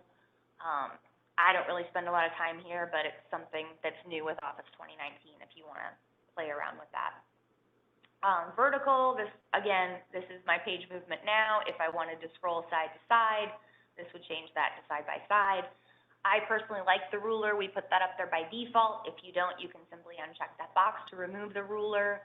There's grid lines, navigation pane you can open, and that's basically like clicking the find or replace, allows you to put in a word and it'll search your document. Zoom is up here just like it is down here in the lower right, just another way to find and do the same functionality. This button will automatically take it back to 100%, so regardless of how zoomed in or out you are, clicking that will take you right back to 100%. Hold on, I gotta wait for this to collapse again. There we go. One page is the default view. If you have multiple pages in your document, that'll allow you to see more than one page at once. Page width allows you to change it that way. So again, these are just view options. This doesn't change your document in any way. It's just changing how you're viewing it on your screen. New window, this would allow me to open up another new document and see how it looks. If I wanted to, if I had multiple documents open, this would allow me to arrange them. If I wanted to split this document and be able to see the top of the document and the bottom of the document at the same time. If I wanted to view something side by side. So all of these, again, are just view settings. Switch windows, if I had multiple documents in Word open, this would allow me to switch between them. I could do the same thing by coming down here and just choosing whichever one I want. But this does the same thing, allows me to choose whichever document and pulls up that document. Macros we've done for you, properties we've done for you, you won't spend any time there. And then add-ins. That is, whoops, let me get back to 100%. Add-ins, one of the add-ins that we've done for you are those macros, the hyperlink legal and insert legal that we talked about earlier. So if you remove those from your ribbon, you can still find them here on this ribbon. And then recheck spelling and non-breaking spaces are here as well. These are pretty much just because we can't remove them. So the ones that are really here, if you remove them from this quick access toolbar and you still want to use that functionality, you still can on the add-ins ribbon here, access those tools. Help. Exactly what you'd expect, allows you to ask for help. It gives you this little help, and this is pretty good at getting you started with some things. So maybe I want to know how to save a file or save as PDF. If I type in my question, it'll pull up all of these help documents that it thinks are going to help me find what I'm looking for, and if I click on any one of these, it'll give me kind of step-by-step instructions on how to perform whatever action or whatever I've searched for. Contact support, this will put you in touch with Microsoft Office help. I never do that. Feedback, this allows you to submit feedback to Microsoft. If you like something, you don't like something, send a suggestion. Yes, they are the people to talk to. We customize Word here, but we didn't create it, and we can't customize fully everything. So if you have suggestions and you want to submit those, feel free to do that. And then there's all this show training. So just like I'm doing with you today, if you want to go in and view some of these videos, they've put together all of these training videos for anyone using Word. So you can take a tour, you can, co-author documents. Quick Start just kind of gives you a little video tutorial of the application. So all of that's available on the Help tab right there. And then lastly is your Acrobat ribbon. This is how you can convert a document to PDF. So we already talked about a couple ways to do that. First is to just click on this. It will convert your document to a PDF. It'll attach it to a new email message. You can also do a save as and save it as a PDF. That will convert it to a PDF. This will actually just create a PDF. So what I do is I click on the Acrobat ribbon, click Create PDF. First time it saves, it's going to ask if you haven't saved the Word document yet to save the Word document. And you'll be able to tell that because it will say Save as Word document. So the first time, you always want to save a copy of the Word document that you're converting to a PDF, just in case you need to make changes. As I mentioned, it's not easy to make changes to a PDF. Yes, you can make changes, but it's not as easy to do as it is in Word. So if you're converting something to a PDF, I always recommend, especially with legislator newsletters, that you save a copy in Word and then you save the same copy in PDF. That way, if you need to make a change, it's much easier to go back to the Word, make the change, and reconvert to PDF, which takes like 2 seconds, than it would be to try to format or reformat a PDF document. So the first time I save it, I'm going to just save it on my desktop, and this is the Word document. Then it's going to pop up again. Now this time it's asking me where I want to save the PDF file. So it's going to convert to a PDF, and it's going to save a copy of the PDF to wherever I choose. And let's just choose my desktop again. Generally, you'll choose the H drive. And I'll say save. It'll go through, it'll convert it. This is generally very quick. And then it will pull up in Adobe Acrobat how this looks in Adobe Acrobat. So this is, when I send it on as a PDF, this is what it will look like to the person reading it. And you can see on my desktop here, here it is in Word format, here it is in PDF format. And I decide, you know what, I don't want it to have that track changes on there. I really just want it to show all of my words, right? So I'm going to go to my review, and I'm going to accept all changes. Now it looks pretty again. I'm going to do a Acrobat, create PDF. I'm going to say yes. There is a function in place that will stop you from overwriting something. So because I'm saving this PDF with the same title as I saved the previous version, it's going to ask me or tell me this already exists. Do you want to replace it? If I want to overwrite it, in this case I do, I would say yes. It's going to reconvert the document, and now it looks nice. I don't have that track changes with the red text on there. So this is, again, another way to convert to PDF. There are some additional options here with converting to PDF. Preferences I wouldn't mess with. We've kind of set those the way that you need them. Attach and create and attach to new message, the exact same as hitting this button up here in the quick access toolbar. Mail merge, you generally don't do mail merges with PDFs. It's mostly with Excel or Word files. Create and send for review, that would convert it to a PDF and send it around for review. Again, you probably don't do that. And then Acrobat comments allows you to put in comments. Really, the only button you'll use here is the Create PDF button. The rest of them are kind of not really used by anyone. Not to say you can't use them, it's just that no one does, so I'm not going to spend the time there. And then lastly, in Word, you have this Tell Me What You Want to Do. And it's a lot like clicking on the Help one, where you just say, here's what I want to do, and then it pops up and actually takes you right to that section. So here, I want to leave a comment. I can click right here to insert a comment. I can click right here to insert a new comment. I have show comments, close file. So this actually allows you to, again, just type in something, and it gives you what you want to use, or sorry, it takes you to that functionality in the Office application. And that's Word. I'm going to talk briefly about Excel, and then we're going to finish up with a mail merge. Are there any questions on what we've covered, or something you want me to cover before we move on? Emily, I have a question about track changes. So Okay. in editing documents, we use track changes a lot, and I'm not very familiar with them. So for some reason, sometimes when I turn it on, I wonder, is it on? Like it doesn't seem like it's evident that track changes are on. I don't know. Maybe that's just me. No, I've had that before myself, yes. Really the only way to tell is when you start making the change, and then it kind of tells you. So for example, you can turn it on by clicking on, you see how it kind of has these two options here? The first one turns it on. The second one allows you to kind of make a choice here. But yes, I agree, it's not readily evident sometimes that it's on. I don't know if there's much I can do about that. The one thing I tell people to look for is this little red line here. Oh. So if you're typing and you see this red line, that indicates the track change is turned on. Okay. But that's really the only visual cue until you start going in to review things. Okay, that's helpful. Okay, thank you. Okay, good. No problem. All right, I will take your silence to mean we're good to move on to Excel. I'm not going to spend a lot of time in Excel because the legislative clerks don't spend a lot of time in Excel. Really, fiscal are the ones that are the heavy Excel users. So I'm just going to talk about a little bit of basic functionality here, and we're going to talk about the intersection with the mail merge. So I'm going to just reopen Excel here because I had already launched it at some point.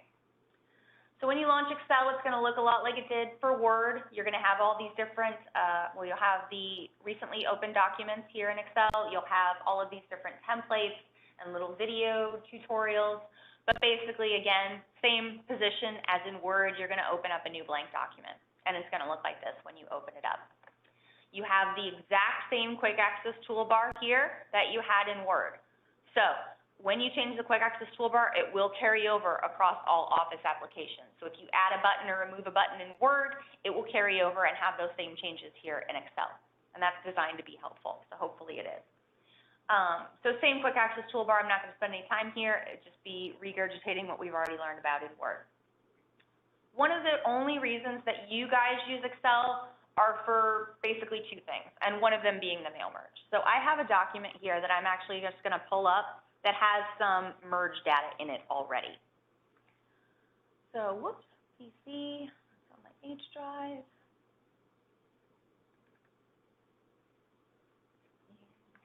Training examples. Go. And I have one called mailing addresses. So here's an example of something that your legislator or whoever might have you do. You're sending around maybe, I don't know, birthday notes, or you're wishing your constituents a happy graduation. I've seen a lot of those. I've seen they're sending out a mailing to their constituents for their opinion on a particular piece of legislation or a topic.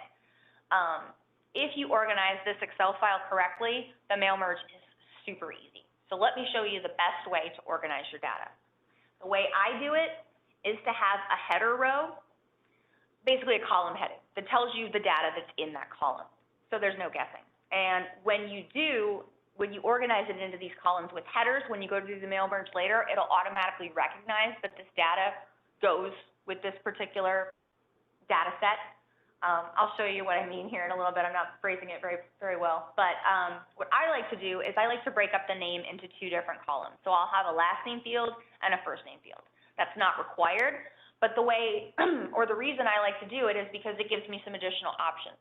So if I separate them out into last name and first name, I have the option to say, Dear Mr. Dog or Dear Goofy. If I had last name and first name in the same column, I could only ever say Goofy Dog. I can't pull out part of the column data without having to reformat the Excel sheet.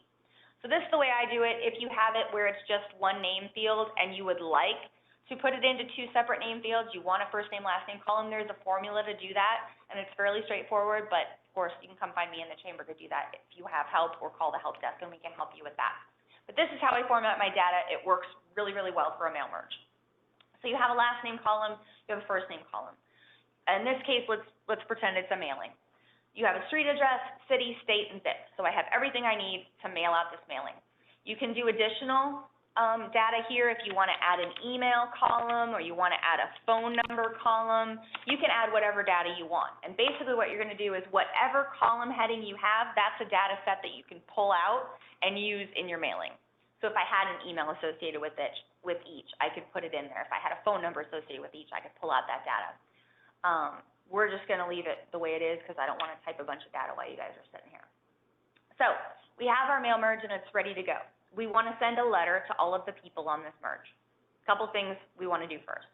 One, some of the legislators have documents like this, Excel sheets, that they've used for several years. And again, it depends on your legislator, how long they've been here, what they do, things like that. But if they have a document like this, it's much easier to edit or add content at the end and let Excel do the work for you. What do I mean by that? So instead of coming up here and trying to see, oh, where would Santa Claus fit in this list? Oh, under D, let me add a column up there. What I like to do is come in and just add it at the end, and then I'll do a sort at the end to alphabetize everything so I can see my data the way I want to see it. So we have Mr. Claus. Whoops. Santa. And he lives at 1234 North Pole Drive in the North Pole. I don't know what city. Let's say that's in Iowa. And I put in a zip code. Oops, too many. So what I would do is I would organize this column alphabetically by last name. So the easiest way to do that is to highlight everything underneath the column header and then use this sort and filter option. If I click on that, it allows me to choose how I want to sort this. But this is where it gets a little confusing, so I always make sure to point it out. Sort A to Z. It pops up this window and it says, Microsoft Excel found data next to your selection. Since you have not selected this data, it will not be sorted. What do you want to do? Most people would say, yeah, I just want you to sort the last name column header. Just continue with my current selection. That's what I selected. Just do what I tell you. You hit sort. What happened? It did alphabetize this column. However, it did not carry over the row data with it. So now all the names are messed up, and I have Goofy Claus and Snow Dog and Santa white instead of the names that originally went with it. So what you want to do is use your trusty undo button to undo what you've just done. Go to sort and filter. Again, I'm going to choose A to Z. Only this time I'm going to leave it with the default of expand the selection. What this will do is not only alphabetize this, but it will also carry over the row data with it. So now none of my names are messed up. I didn't mess up any of those addresses. Everything is associated with what it should be. So that's one thing you can do in Excel, is that's the sort feature. Resizing. The easiest way to resize a column or to make it fit your data, yes, you'll notice when I hover over the little space between each column, it turns into this kind of four-way arrow.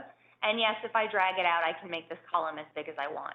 But what I like to do is to get my cursor to this point where it's a double-sided arrow, double-click, and it will automatically auto-fit the contents in each cell. So it looks like I'm missing a couple of these. I'm just going to go through and double-click each one to make sure it's optimally sized for that particular data. Now again, of course, you can come in here and make them bigger or smaller as you see fit, but I like to kind of auto-fill the contents of my data. So that's one way you would use Excel. Another way is to do summing, and people don't really do this much anymore because the website will do it for you now. But I had one legislator one year that wanted to see a list of all the reps, and then they wanted to see how they voted. So they had a list of names that was like Representative Black, and then they would have a number scale. So a 0 meant they voted no, a 1 meant they voted yes, and a 2 meant maybe, I don't know. So they had all of these votes, and actually I think I have a sheet that'll show this a little bit better so I don't have to type all this data for you guys. Stand by a second.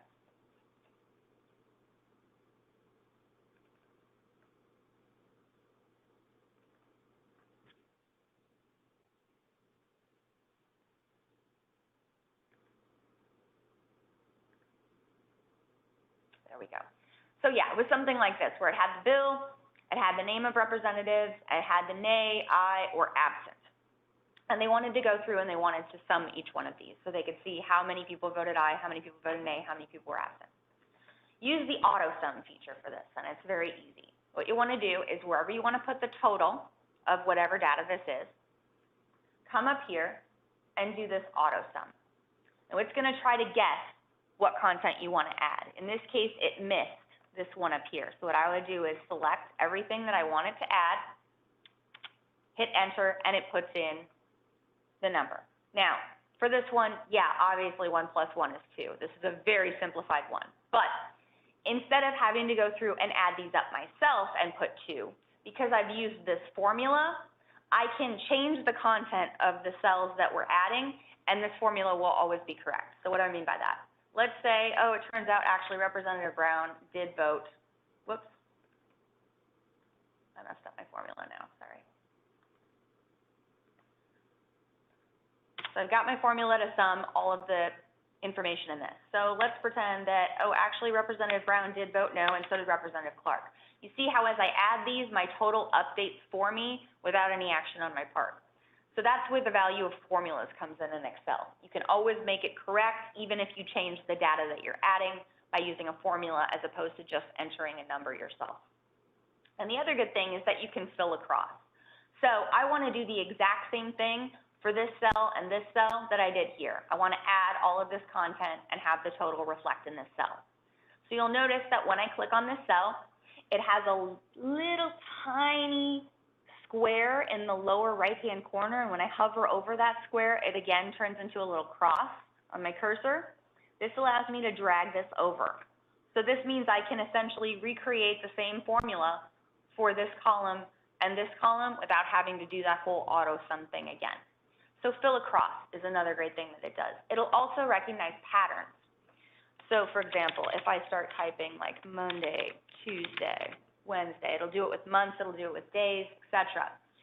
What you can do is, again, I usually click on the second one so it can recognize the pattern if you're going by 1 day or 2 day or month or whatever. Again, hold down or hover over that little square in the lower right-hand corner, and as you can see, as I drag this over, it'll go ahead and follow that pattern for me. And it'll do the same thing with numbers. So if you're going by twos, you can fill down with 2, 4, 6, 8. If you're doing it with months, it'll do it with that. So a lot of stuff in Excel, use the quick shortcuts. If you've encountered something in Excel and it's taking you a really long time and you think there's got to be a better way, there may just be a better way. So come find me at the help desk or call the help desk and we can generally help you figure that out. Sometimes, unfortunately, the functionality isn't there to do whatever you're asking, but I would say 90% of the time that there's a better way. So if you find yourself it's taking a really long time to do something, come find one of us and we can help you. So that's really all I'm going to go over in Excel because that's really all I think you guys will do. And I'm going to show you the mail merge feature here in a second. Do you have any other questions or anything you want me to show you in Excel before we move on to mail merging? I will take your silence as a no. So let's pretend we have our recipient list here. Oops, I'm going to close out of these two so there's no confusion. Don't save. Close that. And I have my mailing list. So here's my mailing list. I'm ready to go. I want to send my letter out to people. So I don't even need this open. I'll close it down after I've saved it. And again, there's that fail safe in place that says, hey, wait, you didn't save me. To move on. I'm going to close out a Word and just open up a brand new, spanking new, blank page with no formatting.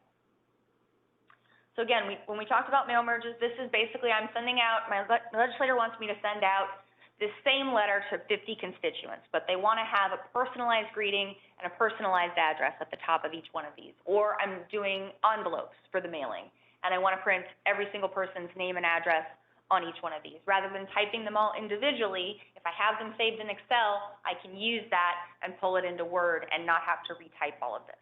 And again, because I formatted my Excel sheet correctly, it's going to be pretty slick. So I'm in Word. I'm going to go to my Mailings tab. I am going to have the address for my person here, so I'm just going to leave that blank. I'm going to space down a couple fields. I'm going to have my greeting here, and it's going to say, Dear so-and-so. I'm going to space down a couple more, and I'm going to say, this is to get your opinion on House File 123, or whatever. So I have the same text, and I want to say, thanks, Representative Black, oops, I could type today, District 2, or whatever. You have the same letter, and you want to change the greeting and the address for each person. So here's my letter. It's done. All I need to do is add my recipient information. This is obviously very simplified. Just go with me. So what we want to do is we want to start mail merge. And this is the way I prefer to do it because it's actually, there's a wizard here that walks you through it step by step. And in 7 steps, you'll have your mail merge done. And it'll walk you through and tell you what each step you need to do. So what I do is I choose the Start Mail Merge, and I choose the last option here that says Step by Step Mail Merge Wizard.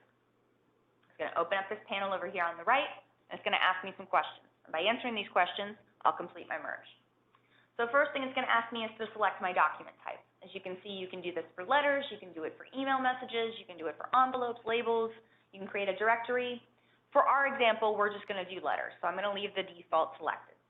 When you make your choice, you go down here to the bottom, and it's going to say next. So step 1 of 6. I hit next, it's going to ask me the next question. How do you want to set up your letters? In this case, I want to use the current document. This is the letter I'm looking for to merge. That's the one I want to use. If you want to start from a template, there's an option to do that. If you haven't opened the document yet, this allows you to open the document that you want to do the merge for. I've already got the document I want, so I'm going to leave it selected with use the current document. And I'm going to say next, select recipient. Then it's going to ask me where I'm going to pull my data from. Use an existing list. This would be like we have, if we have an Excel sheet that already has all of our recipient data on it, that would be use an existing list. So I'm going to leave that one selected. There is an option to select from Outlook contacts. So if you have a group of people in your contacts that you want to do a letter or a merge for, you can do it with that. And then there's the option to type a new list. I generally don't do the type a new list option because what happens is that data kind of becomes linked to this particular document, and it's hard to pull out that data and do a separate merge. So me personally, I prefer to put it in an Excel sheet, and then I can use that Excel sheet to do as many merges as I want. So that's my preference, and that's what I usually advise people to do. I find it works the best. So we're going to use an existing list, and now it's asking, where is that list that you want me to use? So I'll click the Browse button, and I'll navigate to that file. And Again, that was on my H drive, and it's in my training examples folder. And I call it mailing address. And I say open. It's going to ask you what sheet. Now, by default, when Excel opens, it has a 3-sheet workbook. If you're typing in the first page, it's sheet 1. So generally, that's all you need. Now, I'm going to go back, and I think I actually picked the wrong one. I have a couple different versions of this document. I want to make sure I picked the right one. Sorry about that.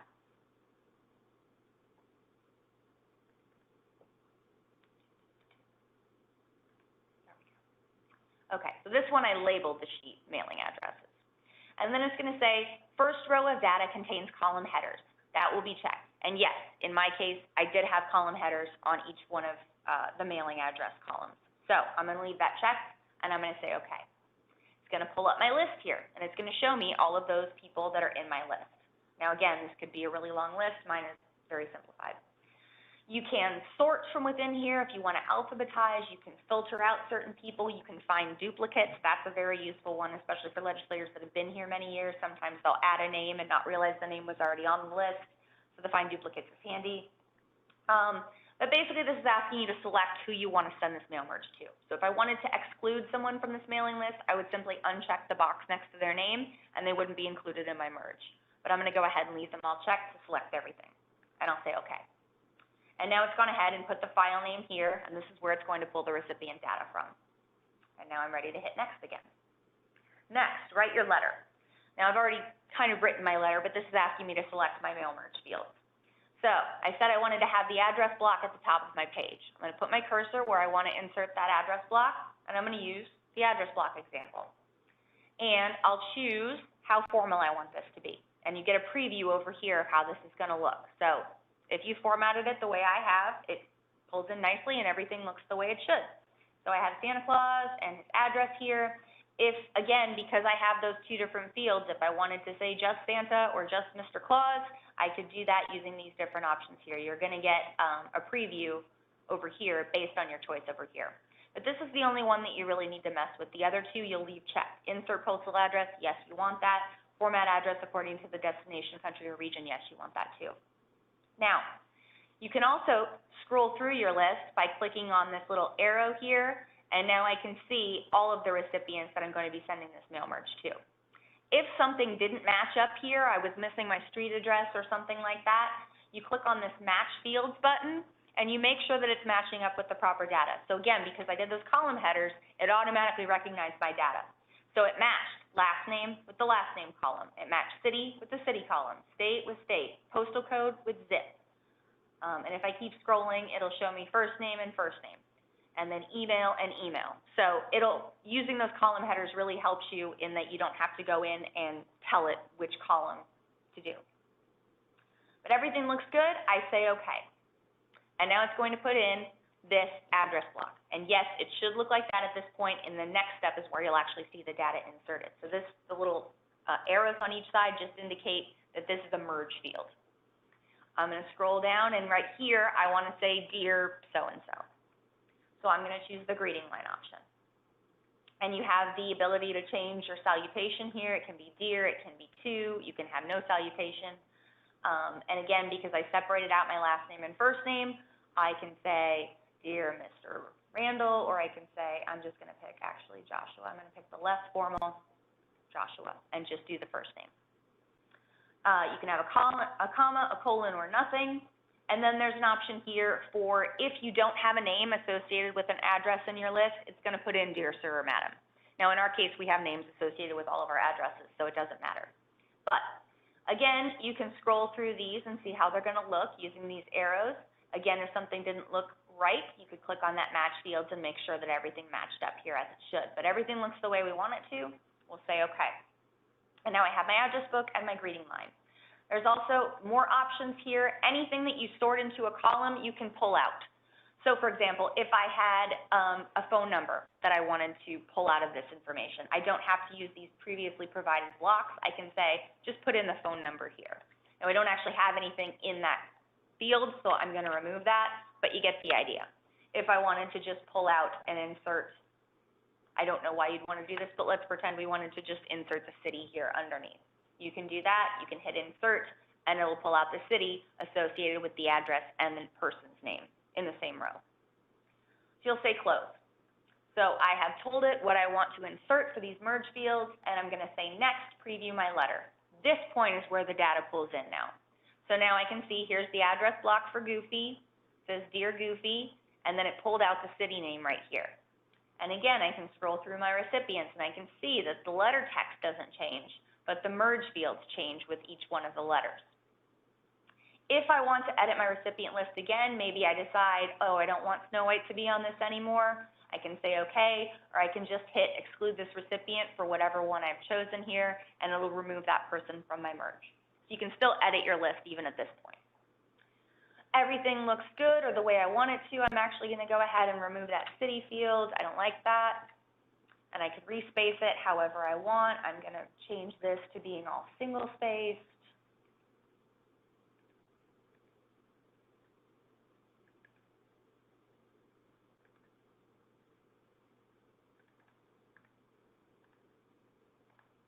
I'll have it look like that. So now I'm ready to complete my merge. Complete.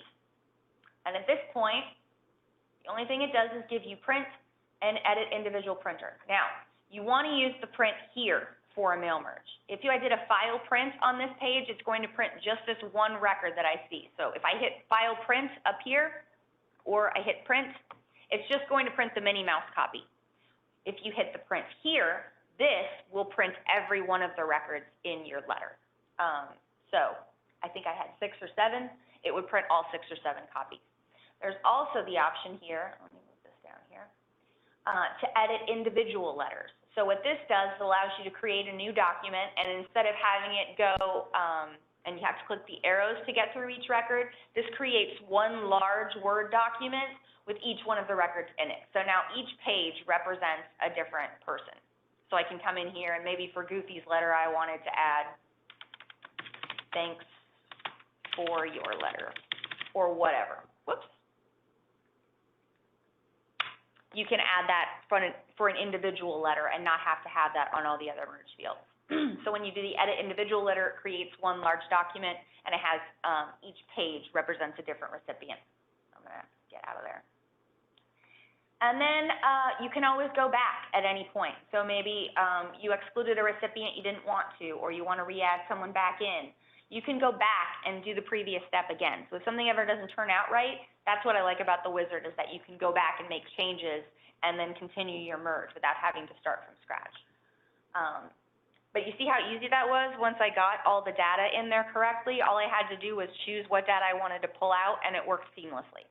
So that's what you're shooting for. So really the Excel file should be the most difficult part of a merge. I know they're very intimidating for some people if you don't do them often. But again, that's why I have a job over in Chambers. So if you have problems or you need help with a mail merge or anything for that matter, call the help desk. You can come find me. I believe we're going to be in the copy room in the rotunda this year on the 2nd floor outside the Chambers. But don't quote me on that. We might be changing that. But that's really all I had to show you today. Do you guys have any other questions you can think of? I can't think of anything. Thank you. It's been really helpful. Oh, good. I'm so glad to hear that. It's always good when I can teach somebody something new, if you've used the application before especially. Yeah.